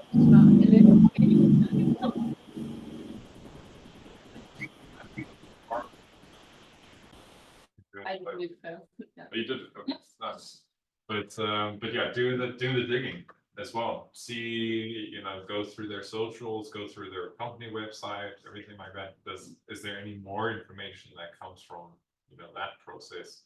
Might not give specifically, but maybe you'll get a bit more of an understanding about, okay, what could they be asking for? What actually makes sense? Then they're developing said product and they have this people existing on the team, you know, it makes sense, and they're probably looking for this person as a next hire. So yeah. Also, it's important to note, since someone mentioned that the job postings normally have thousands of requirements, the job posting is very often just a wish list, and it's very far from reality what they actually do. So I think the most appropriate is just if you have doubts, okay, they have 2,000 different requirements, you know, how can a human possibly fit within that? You just call them and like, okay, what do you prioritize? Is it .NET? Is it Node.js? Okay, I know a little bit of Node.js, but I don't know TypeScript. Is that the problem? No, because then you also get a little bit more noticeable because you're already called in and they recognize you as maybe as a voice and so on. So to sum up, so we can go for lunch. I just wanted to show that it is possible to make your CV shorter. And what is this? The result. Ta-ta. No, what? Yeah, here. So he has a clear and simple bio. He included his GitHub and LinkedIn, and they are clickable. Maybe he could have the word instead of the link, but in this case, I don't know. It's just my personal opinion. I think it looks great because it's short, so it looks fine. It is consistent with the styling and the logic. Prioritizes the most relevant and recent experience. Makes the information as easy as possible, like what we talked before. And he also added some hobbies that I know some people like. I don't know. Maybe you can give us some more good hobbies. Yeah. And what does it say? Yes, and he's open to get feedback. And yeah, I just wanted to say thank you for letting me share your CV.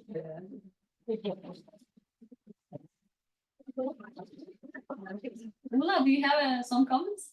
Big thank you to No, just a small ad. When you make your CV and you apply for a job, then if the job description has something like the hiring manager is XXX, then consider if you should try to connect to that hiring manager on LinkedIn. That already creates some sort of a connection. If it only tells you either the recruiter or nothing, then leave it like that. But if some sort of a hiring manager is mentioned, try to reach out on LinkedIn. Maybe not the very first day, but then the day after you send your application or something like that. Ula, would you write something in the connection note or like as a message to that recruiter when connecting, or would you just connect? I would probably write something like, I've just applied for a job that you're hiring for. It looks very interesting. Would you be available for a small chat? And then think about some question you have for the hiring manager, or just say, hi, I would like to connect as I see you're the hiring manager for the job that I just applied for. Either or, something like that. Consider what you're up for yourself. What would you like? But for instance, if you do have some smart questions, then you could choose the first option just to see if they're available. I've seen positive things out of that. Yeah. Thank you. Sure. Cool. Nice. Well, I think then the next thing is basically just jumping into the CV. But before we do that, we're going to have a little break. We're going to have a little bit of lunch. I think lunch is here. Lunch is ready, and there's cake. Mother's Day cake, yeah. So don't forget it. I think we'll start up in around 15 minutes again as well. Everyone online is 15, 20 minutes or so around there. So yeah. Okay, thanks for now. Okay, thank you.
All right, everyone online, we're starting to come together. We'll probably kick off in around a minute or two. Yeah. Or maybe I can send you. Send me a slide. Yeah. Yeah. Oh. Oh, you can send me strawberry. You were looking for. You can do it. You're allowed, you remember. Oh, yeah. Yeah.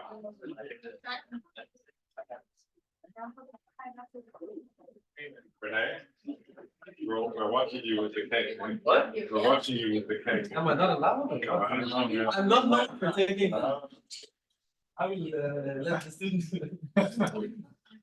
Just know that sugar, sweet tooth. Yeah. Yeah. But I'm kind of let's go on the balance. Why?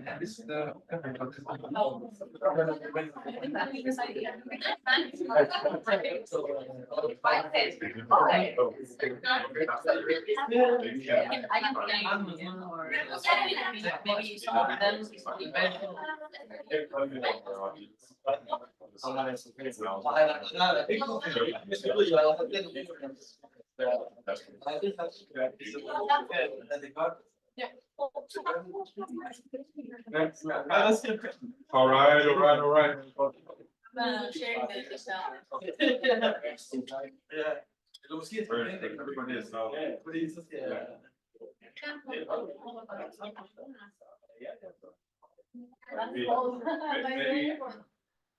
you can let them know that there will be a break students coming in as well, so that they. Yeah, there's people waiting for coffee.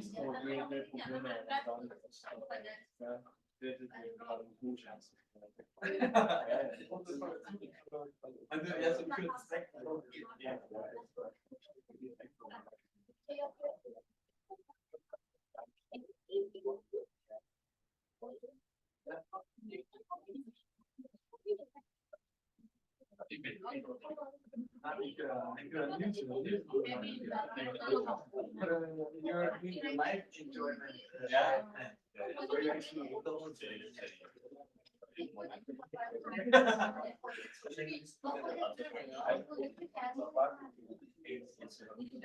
All right, everyone, I'm gonna kick it off and then the others can join in as we go along. Ready? Oh, yeah. I'm going in slowly. Okay, okay.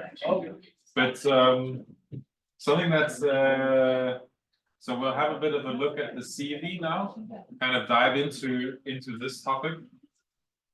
And we've been talking a little bit about how can we actually make this unique. How can we make this CV reflect you as a person?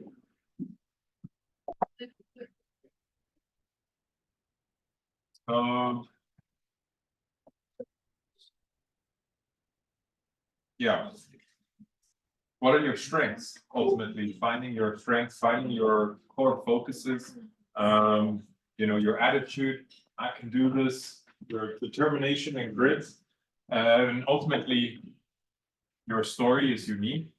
It needs to show your strengths. It needs to be, don't make it bland. It needs to be something that's captivating for the reader.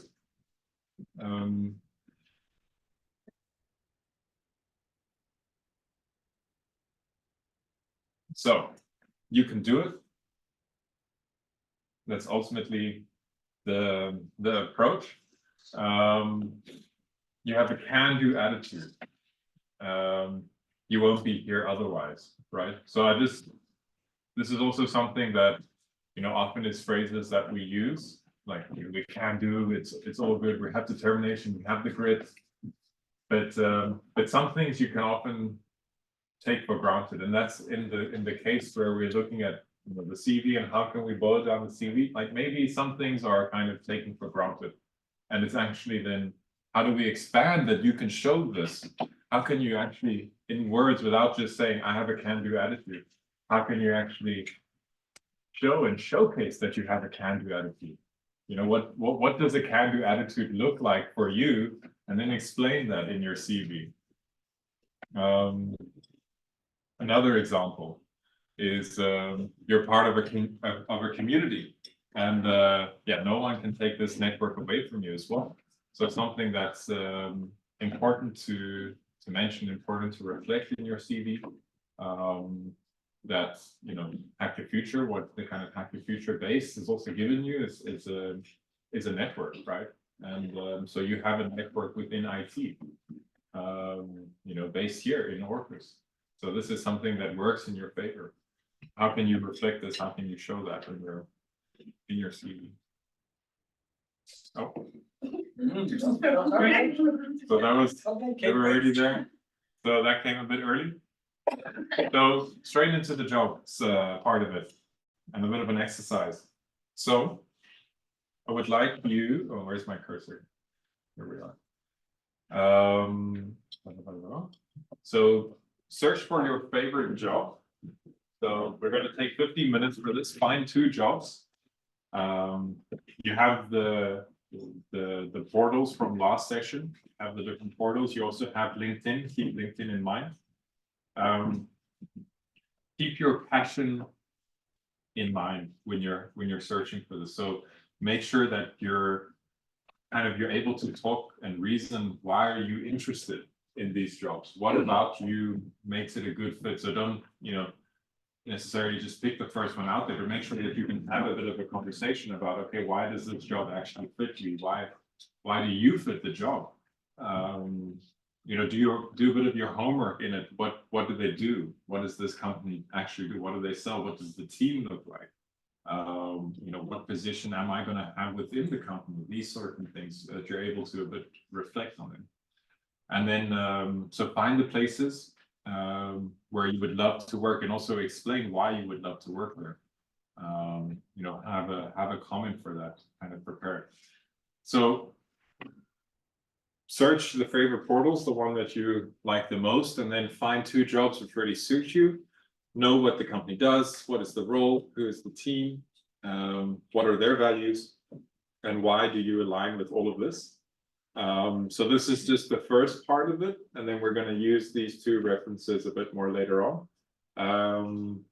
But yeah, any questions on this? There'll be 50 minutes for this. I'll put up a bit of a timer as well. We might, yeah, let's say 15 minutes, and then we'll check in with everyone. Sound good? Yeah. Nice. Okay.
For me, it's not so try to do 3 times.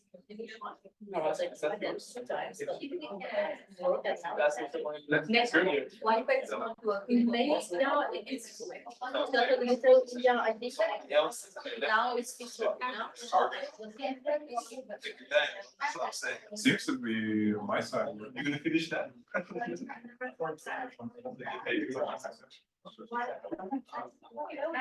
Yes, your turn. That was my side.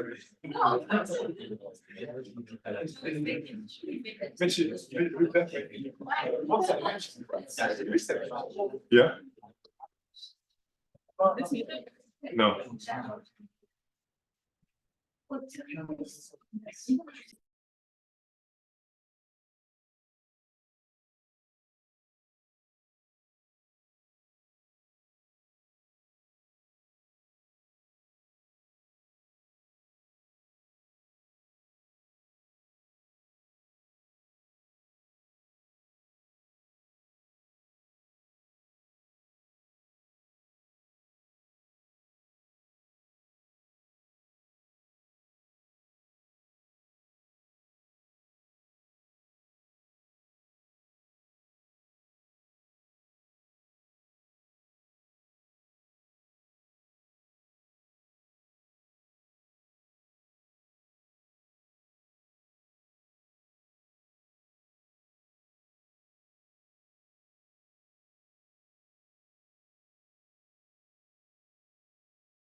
Have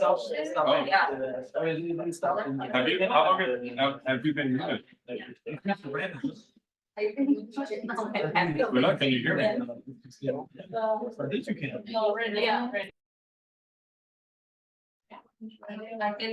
Forcing.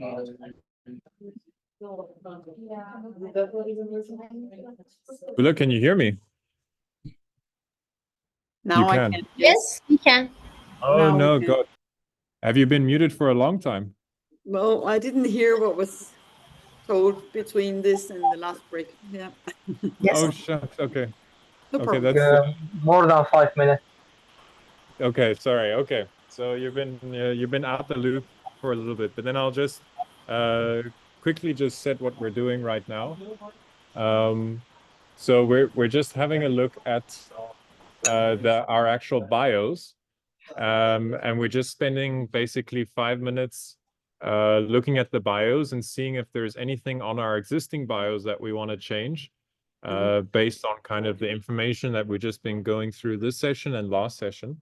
And then I actually just wanted to ask you, do you think it's better if I just set up a bit of a breakout room and then it makes it a bit easier to have a discussion, or is it just fine that we keep it rolling like this? Is there any preferences?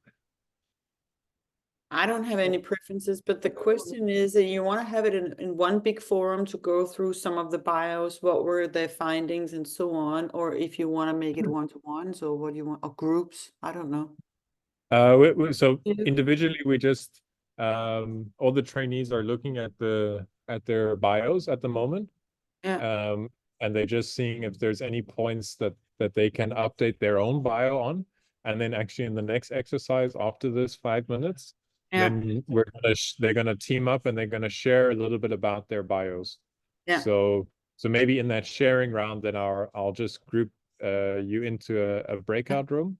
Yeah, sure.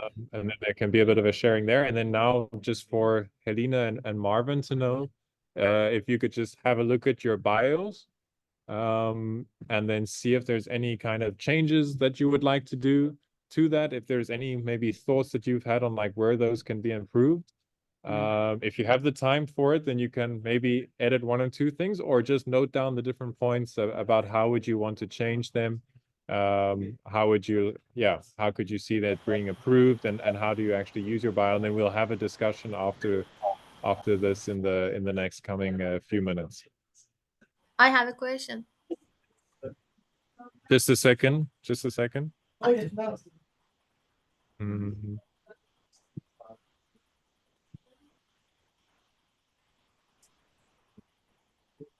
Yeah, Yes, I have a question. What do you mean of our bio?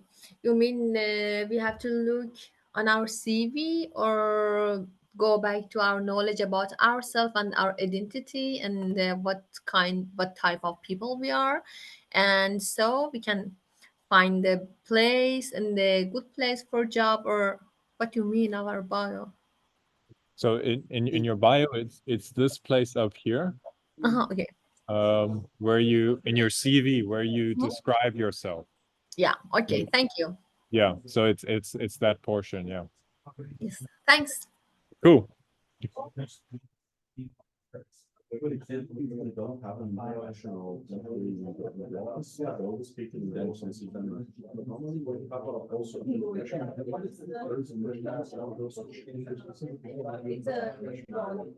But other than that, that's a little involvement. Yeah, and also, so if you see that's a sign that and you notice all the stuff, for example, for the label, you see everything like localized. So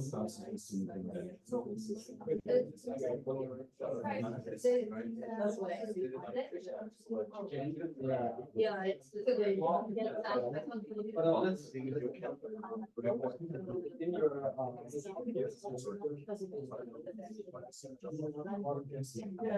and I'm very interested in to the company. It's possible. I will check.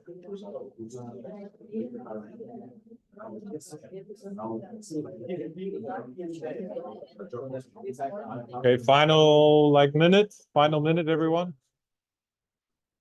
If you can't make all the changes to your bio right now, please note the point that you would like to change it. What did you say? I just said if you can't make the changes right now, we'll maybe let's note the different points that you would like to change.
But yeah, just ask, like I always go and ask, I also like speak, but I don't feel comfortable working.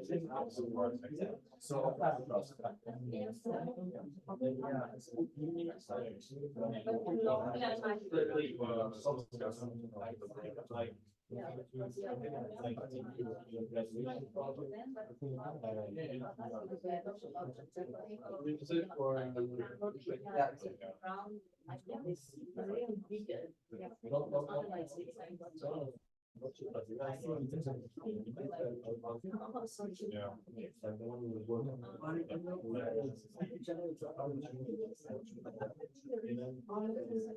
Yeah.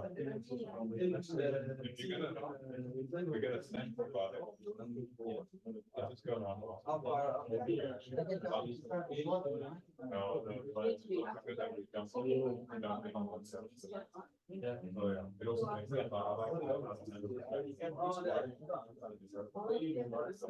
All right. So we'll just shortly segue into the next part.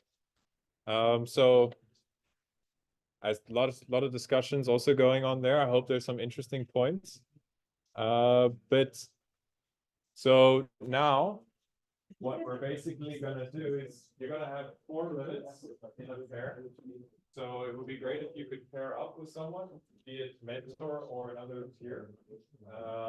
And maybe somebody that you haven't talked with that much, because if they know a lot about you, the idea is that you're going to share your bio, maybe share your CV as well that you have a discussion about that and see like, okay, what does this other person think about you? You know, what does your CV, what does your bio say about you? So nice if you maybe talk to somebody that doesn't know you as much, share your bio with their partner and then give each other feedback. So what idea did you get from each other?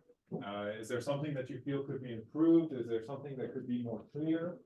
And then you can actually take that discussion. So I'll give you 5 minutes in a pair, and then we will switch twice. So I'll let you know when it's time to switch. But yeah, maybe first thing is now find somebody that you would like to pair with, and then actually share it. So we should pair You pair with someone. Pair and share with somebody that doesn't know you. Yeah. Rene, wow, who can hear me? Yes. Would I'm you gonna- please make a group for me and Ola, please? I would like to share my CV and ask. I'm gonna make a breakout room for you right now. Thank you. Wow. Cool. You should be invited, Marvin, as well. Thank you. Okay.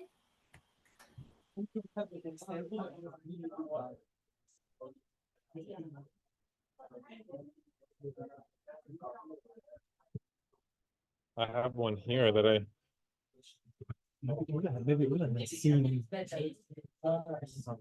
But I wouldn't say it's great though. But it's we need to. You know, is this a discussion? It's my attention. Have the answers and the like I have a brief one that I skimmed over.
Oh, sorry, I think there was a, No, but they just enter. 'Cause okay, they just entered, okay, Yeah. no worries.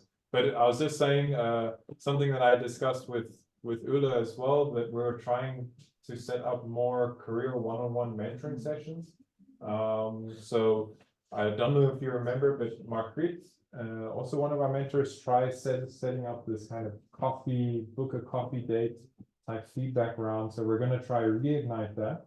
Margriet is up for it, Ula is up for it as well. Maybe there's some others in the room that are up for that too, but the idea of that is that there'll be a chance coming in the next few weeks where you'll be able to book a date, go through a lot of your questions, show your CV again to someone else, have a thorough sit down where you can actually get some feedback.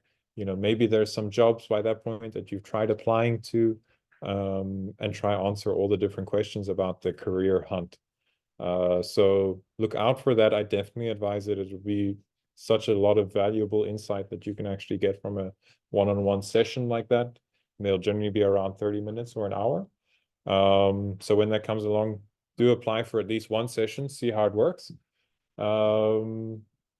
Yeah. I'm gonna jump into now a talk on LinkedIn and GitHub. Menchie's gonna take that part of it.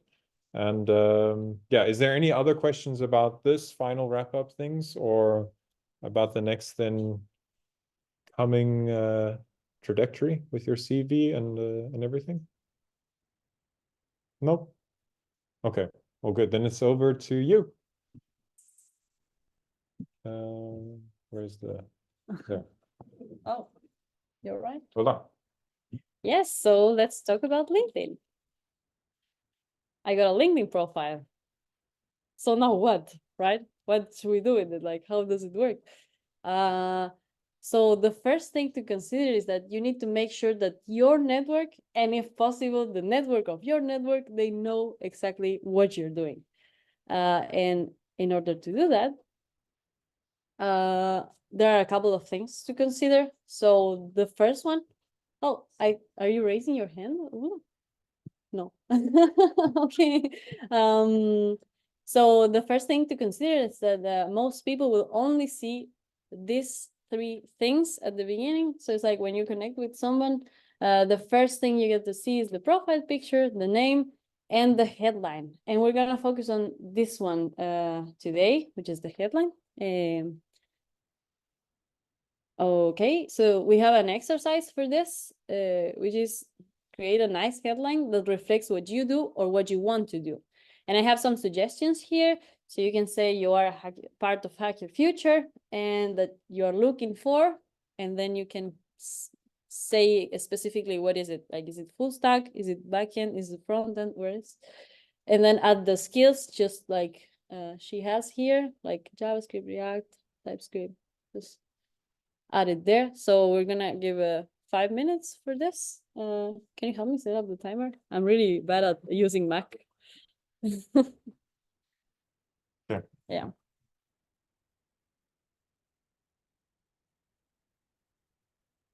But yeah, that's some inspiration for them.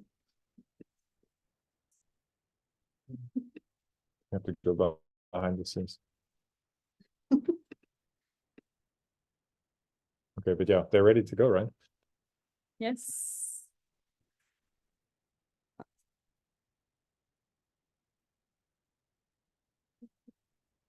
Okay. Yeah, and you can talk with each other if you need it.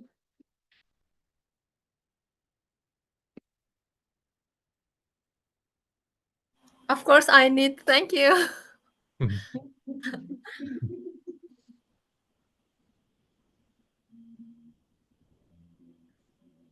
So would you please make a private place for me too? Should I do it? For them to talk about the, yeah, sure. Yes, thank you. Yeah, maybe they can go together, right?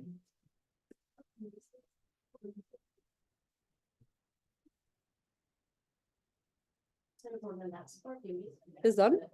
Yeah, we have a Oh. question here. Yes. Or you go over there. No, this is can I use your LinkedIn for a bit? Or I can just connect my computer because I was planning on explaining. You wanna connect your, So the way you do this is you go to your LinkedIn profile and then you have like a small pencil on the right corner. And when you click it, then you can see your page. Yeah, the track of that, the notes, you go to your LinkedIn. Yes. Yes, exactly. Oh, you have something already. That's pretty cool. Yeah. where, Menchi? Where do I go? Yeah, to your profile. No, it's just to show where is it, and that is the little pencil there. Yeah. That's how. Yeah, and then we go, yeah, we go to the last one. You know, short piece of about. No bio. No. So this should be something short, but maybe you can already from here say that you're looking for. I know, to try to rephrase it, maybe to make it fit. So then I should some. Well, yeah, you have different stuff, right? You have a project manager, station, so. I would rather focus on this one, that's like what you're looking for. So if you're in a search for something, right, you have the React and.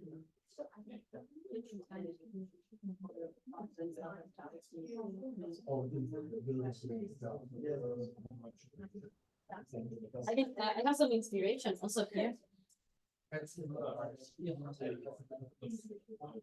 Yeah, some inspiration on how other alumni are doing it right now.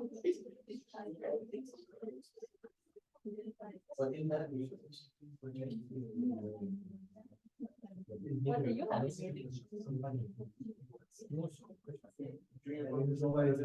huh?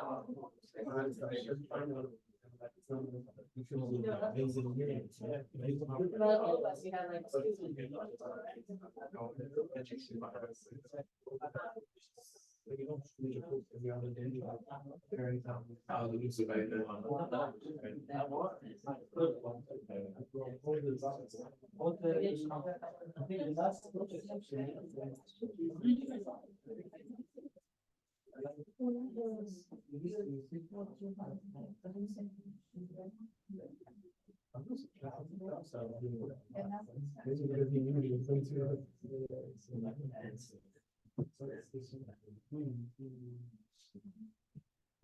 Yes.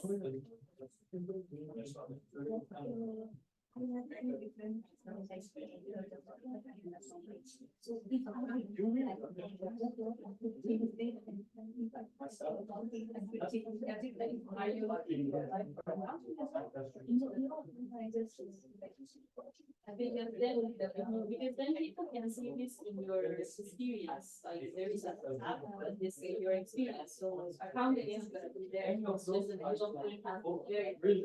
very. So if you currently you're only applying for middle, I think we'll talk about what this job.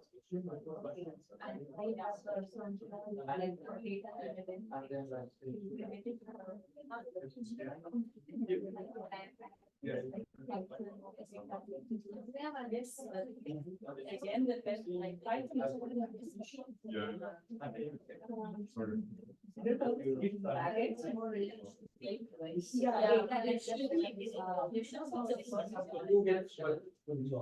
In the email itself, there's So if it's full part, then you can just react and you'll be able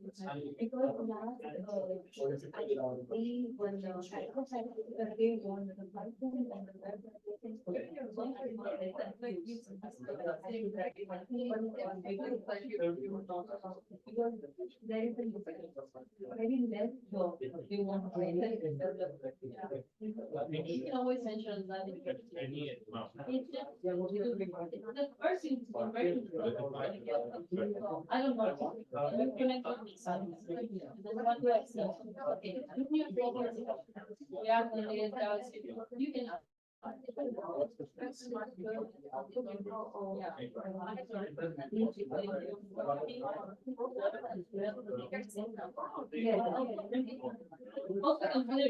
long, you're gonna get caught. It's like, you don't see the whole thing, unless it's your open problem. So consider that as well, so like make it really short. So you can say, yeah.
The other way you can say is becoming too focused.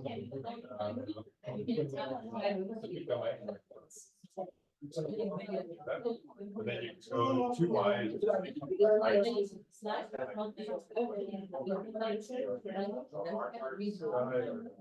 Working in sales. So I would say.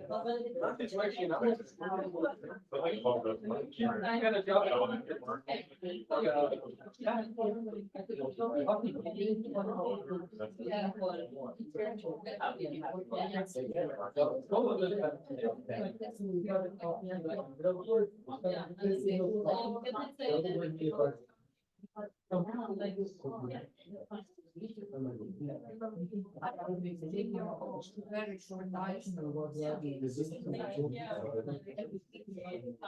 Maybe.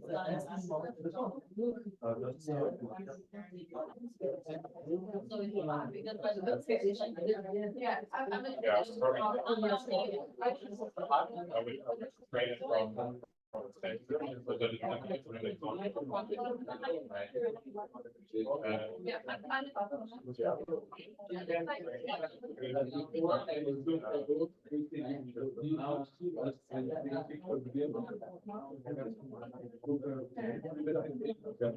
The one that you had there, if I'm looking for. I think that's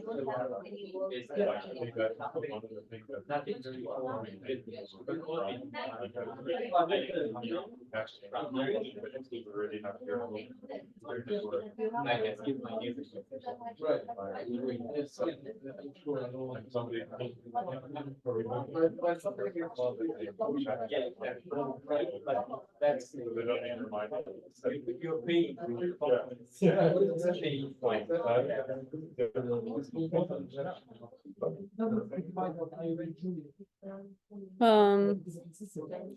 Will? I would not say, no, I think so.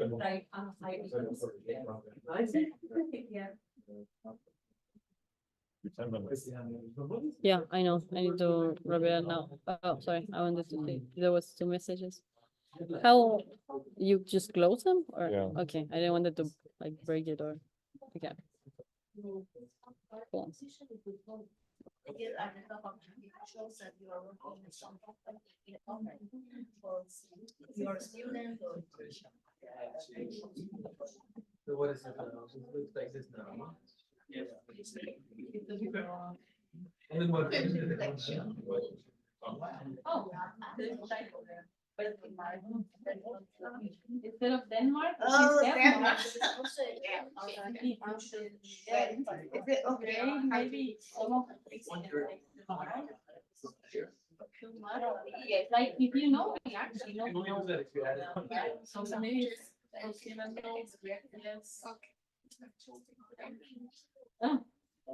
There was a while ago. Yeah.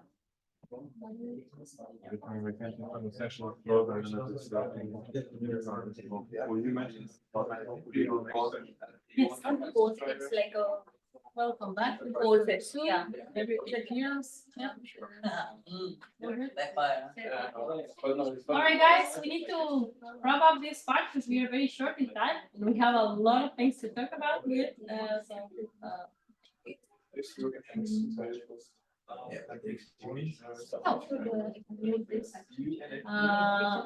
The about section, because Kathy was also asking about this. Is it the same? Is it not? No, of course. The about section is it can be a bit longer, and I feel like it's very related with what you have in your CVs. I don't know, Ula, if you want to add something on this. But I feel like it should be very similar to what you have in your CV. It's just a short description of yourself. Only one thing, yeah, it's important that you stand out somehow. But as I said earlier, you can choose to have different versions of your CV, so you stand out with maybe different things compared to what job you're applying for. Yeah, exactly. An option. Yeah. Here are some ideas. We're not going to go deep into this now because we're short on time. So this is just for you to do it at home, also like the description in your CVs. But here are some ideas, and of course we're going to share these slides after. So maybe instead of saying I'm Mercedes, like the car, and I am 26 years old, no, I would treat it in a more professional way of writing, right? Like I have a oh, wait, the timer is there, you cannot see. Now there are two timers. Yes, okay. So yeah, I have a passion for web development because of this and this and that. And the results I deliver are this, or as a person, I am this. And then you can think of inspiration on the job descriptions. And of course, name what you're looking for, right? And if you don't have it also in the heading, and maybe you can facilitate the way of contact, right? Also there, just like an extra thing, like, okay, you also have my email address. Yeah. And some other tips and tricks. In the contact info, you can also add your website. So if you go to your profile, it says next to your name, contact info. And then you can add your website. I did this as a test. So it's called Builder. It's the final project we did last year, but no, just add your portfolio there. And then you can also add the personalized sections, such as projects. So maybe that's an interesting way to stand out. Maybe you have some project that you're doing on your own, or the news sharing, why not?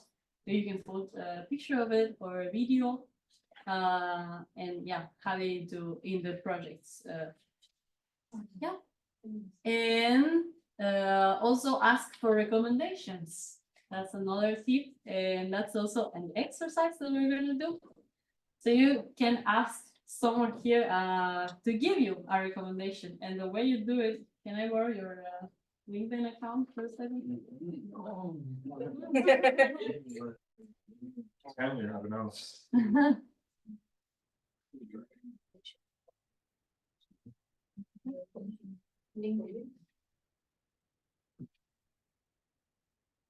Yeah.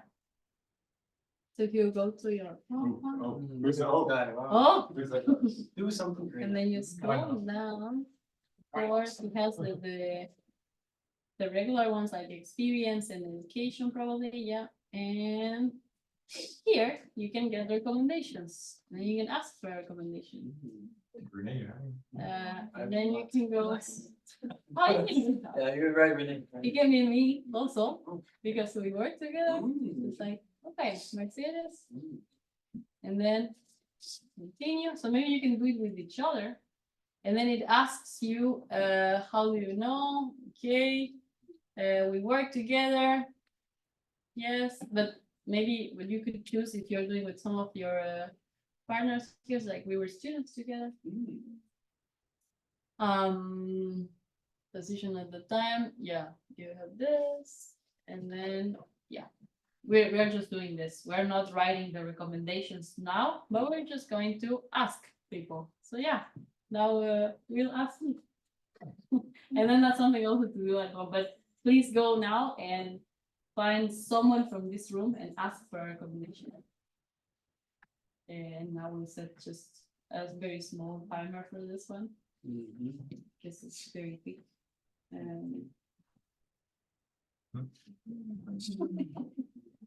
So Yeah, you can't. this is a Windows user thinking. I didn't know that. Yes, she left. She goes through the recommendation. Yeah. When she does the Yes. Did you hear that, Ulla? What? No, what? Maybe play the. Ulla, do you go through the recommendations when you review someone's profile, or how much does it matter? And like, Sometimes I do, and to be honest, what I emphasize most if I go through them is to look into how were they related. So let's say that again, back to William, is it William's manager, for instance, or is someone who had William as a manager? Or is someone who's been working with him on a common project, or who is it? That tells me a little bit about who would actually recommend him for what. But yeah, it's not the biggest emphasis for me, but I do look down and see if there's some recommendations. Honestly, if there's 30 recommendations, then I feel like, ooh, the person must have been panicking and really wanted to each and every one. So that doesn't necessarily show a good sign. so a few good ones, relevant. Yeah. And especially if they're So be genuine. careful who you ask. Ask somebody that you know would take the effort to recommend you and that you know knows you. But for instance, if again, it's back to William. If it's someone he's been a manager for, then the person would probably say something about or at that time, how was William as a manager?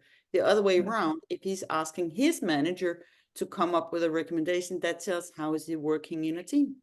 So there's many good things into it. Yeah. Thank you. So in this case, if they get a recommendation from another trainee, that could show teamwork, right? Like, Yes. yeah, we worked together in the final project and we did this and this. Willing to share knowledge and willing to learn, whatever. Yeah. Yeah. Absolutely. Question, so is it a good idea to, for example, choose many, for example, co-workers or some students from the same group, for example, here from? Maybe I have worked with 10 people here, so I do number 1, 2, 3, 4, so. Like Ulla said. That again, I would not choose 10 people from the same place. No. Yeah. Be careful, prioritize what makes most sense and what would have probably the best content in terms of a reference. Yeah. I would probably choose, if you look back in your experience and you had one manager that you connected really nicely with and it was a good experience, I would ask that person and not ask all 5 people that you had as a manager. Whatever it is, like choose selected ones, and then showcasing different things, no? So maybe one student, maybe somebody after the final project that you worked with and you were in a group with, and to show that, okay, you were a good team member, hopefully, and that you contributed and so on. And then if you have a manager, if you want to show leadership skills, that someone that you have managed yourself, ask them. So having like a couple, right? Maybe 5. But that's just personal thing. So I hope we can all find someone to do a recommendation and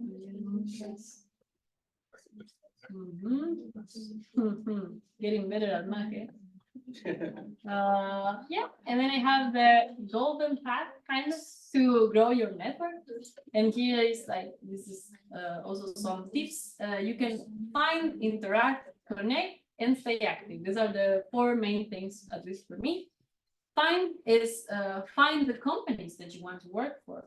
And check out the discussions that they're having. So what are they posting right now? Maybe you can interact somehow with it. Maybe you can leave a comment. And then, as Ula mentioned before, you can connect with the people that work in the company that you're interested. And if you do it, it's always better to do it with a note. So it's not just like a random person just sending a connection, but it's someone that says, hey, I saw this post and I'm really interested in what you're doing. Would you like to connect?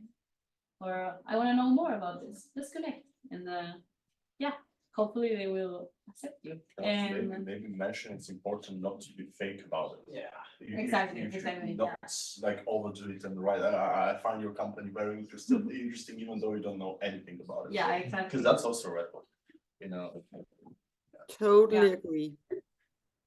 Yeah, so always keeping in mind what Ula mentioned before and what you're saying now, like be honest. Yeah, be real, I guess.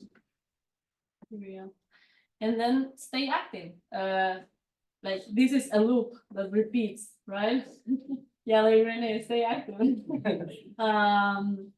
Yeah, always search for companies, and if you have no idea what companies would you like to work for, maybe you can start by searching the companies of your mentors. You know, okay, bestseller, I'm gonna follow them on LinkedIn. I know Uber, okay, some of the mentors work there. I'm gonna follow this company as well, and then you start like growing your network like that. Yes.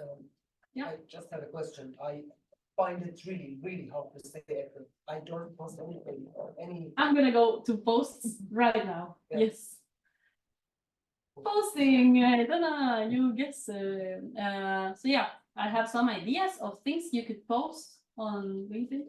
Yeah. Yeah, sorry, I don't find it that authentic of me to do it. Okay. Post, like I don't do it ever on any kind of social media. And I don't find it something that I want to do. Maybe, I mean, maybe I'll just add something here. Like the difference between maybe this LinkedIn and like another social media is I would rather view this as a job. Yeah. So actually build a structure around it, we have a Trello board that we use and that's for like the Hack Your Future, like almost treat yourself with your name as your brand. Like how are you going to brand yourself now and ultimately advertise yourself to companies, right? This is like, it's like thinking of yourself as your own business, you're a one-man business now. Like, yeah, it doesn't necessarily have to be fake or real, or that doesn't really matter. I guess it's just about actually advertising you and making sure that the work that you're doing is somewhat reflected in the circles, in the kind of networking circles and everything like that. So with maybe, I think it's a little bit different from the traditional kind of, you know, the Instagram selfie exhibition, you know, the train of thought, which often gets branded as the whole social media thing, but this is more as a, in a professional sense, right? Yeah. For example, if you find it awkward to post, since I do, I really find it awkward to post on LinkedIn since I'm not active in social media. And what I do, like I found a strategy. I comment on, for example, stuff that are interesting to me. For example, I don't know, a company opened a new department that I'm interested in, and I comment and say, okay, it's very nice you guys do that. And then that shows as activity. Other people will see that, or I'll share my achievements. I just earned a badge in doing something on GitHub, and I'll just share, okay, it's interesting journey, or like I'll finish a course on LinkedIn Learning or Udemy. Like, okay, this course was amazing. If you want to learn that, like go follow this course. And I would generate it with ChatGPT because I don't want to spend time like writing the post. But that's the type of activity that's also very, very important. It's not about like sharing an event. Okay, today I visited this photo place and they had nice photos. Yeah. That's a little bit too awkward. But yeah, just share mostly your work-related achievements, experiences. I think that's very, very good. For example, I graduated from Hack Your Future. That's Yeah, and say, okay, I just graduated from Hack Your Future. It was an amazing journey. I learned that. I cannot wait to apply everything in practice. That's activity. that's already showing on LinkedIn. Right. You don't have to become a LinkedIn influencer, right? Like, especially if it's not into, it's also not my like personality. But I would also say if you don't do that, then you better also put resources and time into all the other things that you can also do to further your job search, right? Attending events and so on and so forth, right? But yeah, it is tough. Sometimes if it's not in your personality, right? You could try and view it more of like a job as a task. It can also be a way of pushing yourself. No, try it. Like see, right? Or like do it on these big occasions and then comment or follow and like and stuff. But if you don't do this, then put time and resources into all the other things that you can do. Or just repost other people's. Oh, yeah, also that. Yeah. That's also really, Just half. That's the easy Half way. points. I agree. I got source to repost from is Factor Future because we're always posting when we go to a company visit or the graduation, so you can just repost. Yeah, add a few lines there and then it's done. If you want to feel real about what your activity, then you should identify what, with projects or companies or things that actually reflect your values. So then you can connect with those, because then it's connecting to your values, right? It's not really just a postal activity that reflects your identity and what you connect with. An algorithm works better on Tuesdays. What's on Tuesday? Good tips, yeah. It's also have algorithm. Yeah. Tuesday, Wednesday. Tuesday. Yeah. Oh shit. Monday, they reboot the service. Yeah. Just kidding. Yeah. And then, Data loss. yeah, with this, we're done with the LinkedIn part, and now what about GitHub? It's the third part of the chair that you showed, right? So Oh. this is something I was doing, not the red dots, of course. This I was doing projects after the graduation, but just on my local computer. I wasn't like posting anything on GitHub. And like that's really good to show to a recruiter that you are working hard. So yeah, maybe not as extreme as this one that is like every single day, but it would be nice to That's have from that. your page, right? Yeah, exactly. Yeah. But be careful to have a graphic like that, because I know some people that actually they have automated tasks on GitHub. So you post something every day, but if you're going to see the commits, like it's just like that, but yours is a little bit different because you have different shades of greens that mean Yeah, that you're working indicates hard. different activities on certain days. But some people just automate that, and then you see it's like it's just a pull request and add the space and remove a space and post it on that. So it's completely worthless. And I know that someone is doing this, and the person is a senior developer, right? So that's really lazy work, Yeah. right? So also, here I can add, since I've had experience going to someone's GitHub profile, and when I see a calendar that looks like that, and I see they're a junior developer and they have 5 projects in their GitHub repo, and I start opening those that are the most green, and I read what they actually did. Also, if I open and I see that on such a graph, the commit messages are 2 words. For example, just dot or like random letters. That's a major red flag.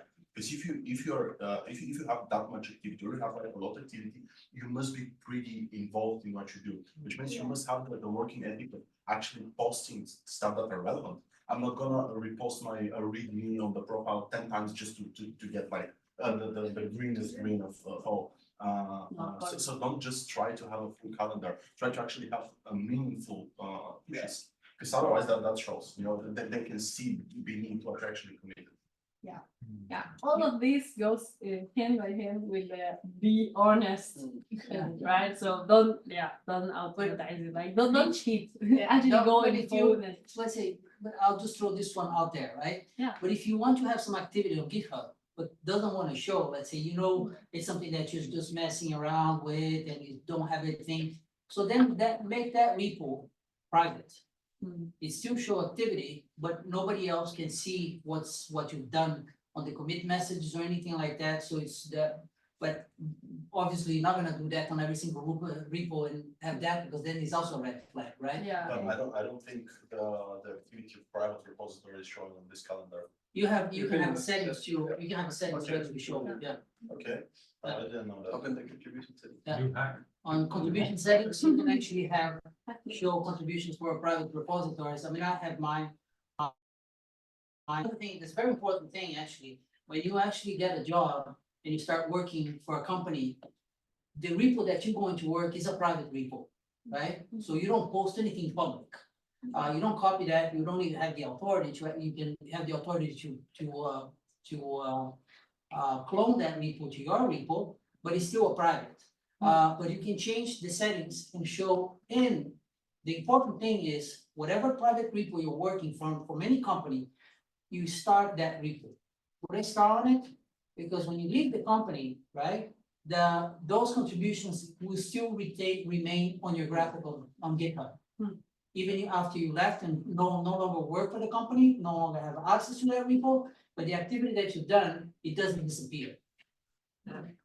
Sorry, what should we do to keep those? You start the repo, you just go whatever repo you're working on for a company, you just start the repo. Yeah. You can Start the Yeah, start the repo, yeah, not start the Yeah, repo. yes, Start. My favorite, shiny Yeah. stars. You just click on that little, start on the repo. So any contributions that you add to that repo, it will go into your GitHub graphic. And moving on to the last two or a couple of things. Create a README file. I know a lot of you did this already, but just a reminder for those that haven't done it yet. And I'm using you as an example again. But this is so good. It's like you have a really nice README file that explains what you're looking for. It shows your education. It has an easy access to your LinkedIn and also your email. Like when you click on that, it takes you to the email just to write to him directly. And then he has also an easy way access to projects. And there are a lot of tutorials on how to build this on YouTube. If you want, I can share some. But yeah, that's very simple, and it makes it nicer for a recruiter when they go and look into your GitHub. And then make sure that you don't have 100 empty repositories, like what you said before, right? Like have things that are meaningful, that actually can show what you're learning or what you're good at. So yeah, things like the media sharing project or the JavaScript you made, make sure that all of it is there and it's clean and it's public, right? So they can go and see it. Yes, question. So regarding the clean that you say, so maybe, for example, I have made some comments and I have lots of comments, but I want to commit those things, those files, that's something that I have worked with. So it's really messy, but I want to keep that. So then regarding what you said also, just do not commit everything, but I want to keep those. And then I want to clean that. So is it a good idea? Is it okay to do that? Because it's a place to keep these files and like the storage. It's a code that you don't necessarily want someone to see, but you still want to push to GitHub. Just make the repository private. But it is a public repository, but I want to keep Yes, those. and feel free to keep those because those ones you do on a branch anyway. When you're going to merge the branch, you're going to delete the branch after. So no one will actually know what the commits inside of it. It's just be based on code, right? As we learn. So whatever you will do on that branch, you're going to squash the commit and put it the finished product, whatever is nice on the main branch. Because trust me, no one will look into your like feature branches and then look at your GitHub profile. It's going to maximum look at the main branch, see what it is, what it looks like, and that's it. But everyone, of course, like the code is always going to be messy. But then you can later fix it when you need. Also, very rarely, I think someone opens and actually reads the code files. They look at the whole structure, they check, okay, what's important for the specific position, but no one actually reads through the code files letter by letter. You know, because that's a huge amount of information. Also, code that doesn't necessarily make sense when you open a file and you start reading. Yeah. But also, saying why it's important to have some meaningful stuff in your repositories and not just a mess. because you might get asked about this in an interview. Very often when I get interviewed, they selected a random repository, something that may be relevant for the position or something that they found interesting. And they turn the screen like, okay, can you explain why do you have this in your repository? And then you need to be able to motivate that. Why did I leave this code? Okay, I know this doesn't work, or I know that's very messy and I left it there because, you know, you must, for example, if you want to say, okay, I wanted to keep this code, I will work on that later. Now it's in this stage because I had to work on something else and I didn't have the time to, that's totally fine. You know, no one expects you everything to be just perfect. You know, it's code is messy, you know, in general, like sometimes we get messy. Yeah. And last but not least, what I meant also with the clean part is that you can have a README file to structure your code. What did you do? I just click. You just click. Like Don't clicking you in write buttons. in specialist? That's the README file right there. Just the readme. Only if we had a room full of IT specialists. And open is the hard. Never just a click. Lost it now.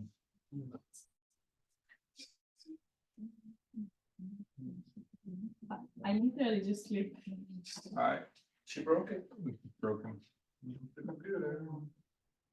The README file is transparent. Well, it's basically like I found a good template for it. It's basically just having the title of your project. So when people open the repository, they get like a picture of how the project looks like, maybe the link to where you can get the, yeah. All right. Wait, no, don't go. If I also want to open this one, then can I just click or it's gonna break again? Okay, cool. Yeah, just that's after. Yeah, but if I'm gonna show this one. Right, that's it. Sorry about this, Zoom people.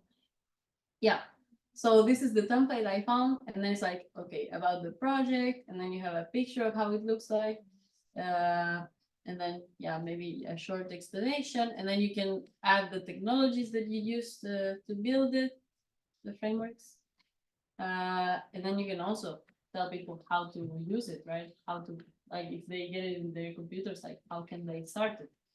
Like, if I download your meal sharing thing, how can I start it? So, yeah, npm, blah, blah, blah. And If you have, Yeah, if you have the project deployed to Vercel, Cloudflare or something, you can also add the link there.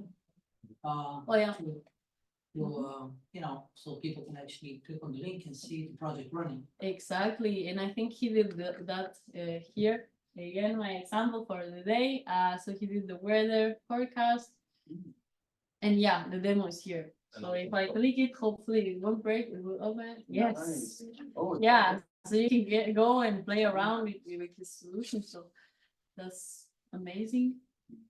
And yeah.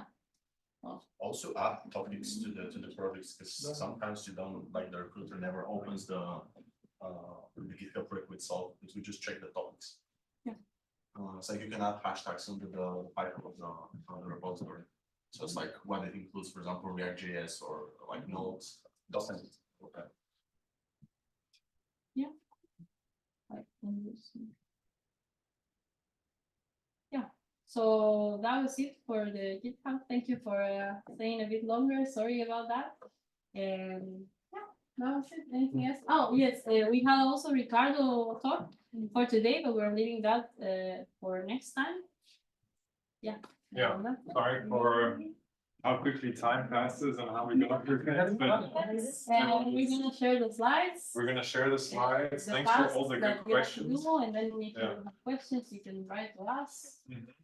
Do that, and then Ricardo's still gonna, so if you feel like a big miss out, which I do feel, then Ricardo's still gonna have the talk next week. We're seeing if the next week's session will be at Uber or not. Looking at your list. You have to help us. But I'm thinking that we will probably, but we still need to hear if it's confirmed. I'm not too sure. But there, yeah, you guys are also in the whole process of moving stuff. So let's see if that's at Uber. Otherwise, it will just be here. Vanessa and Ahmed will probably be taking that session mainly. We're going to be diving into technical interviews. Then we're going to have the talk from Ricardo as well. Yeah, that's going to be next week. Otherwise, thank you so much for today. And Thank you so much for today. Hi, hi.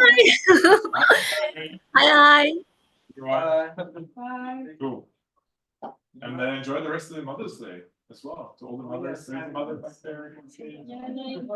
Oh,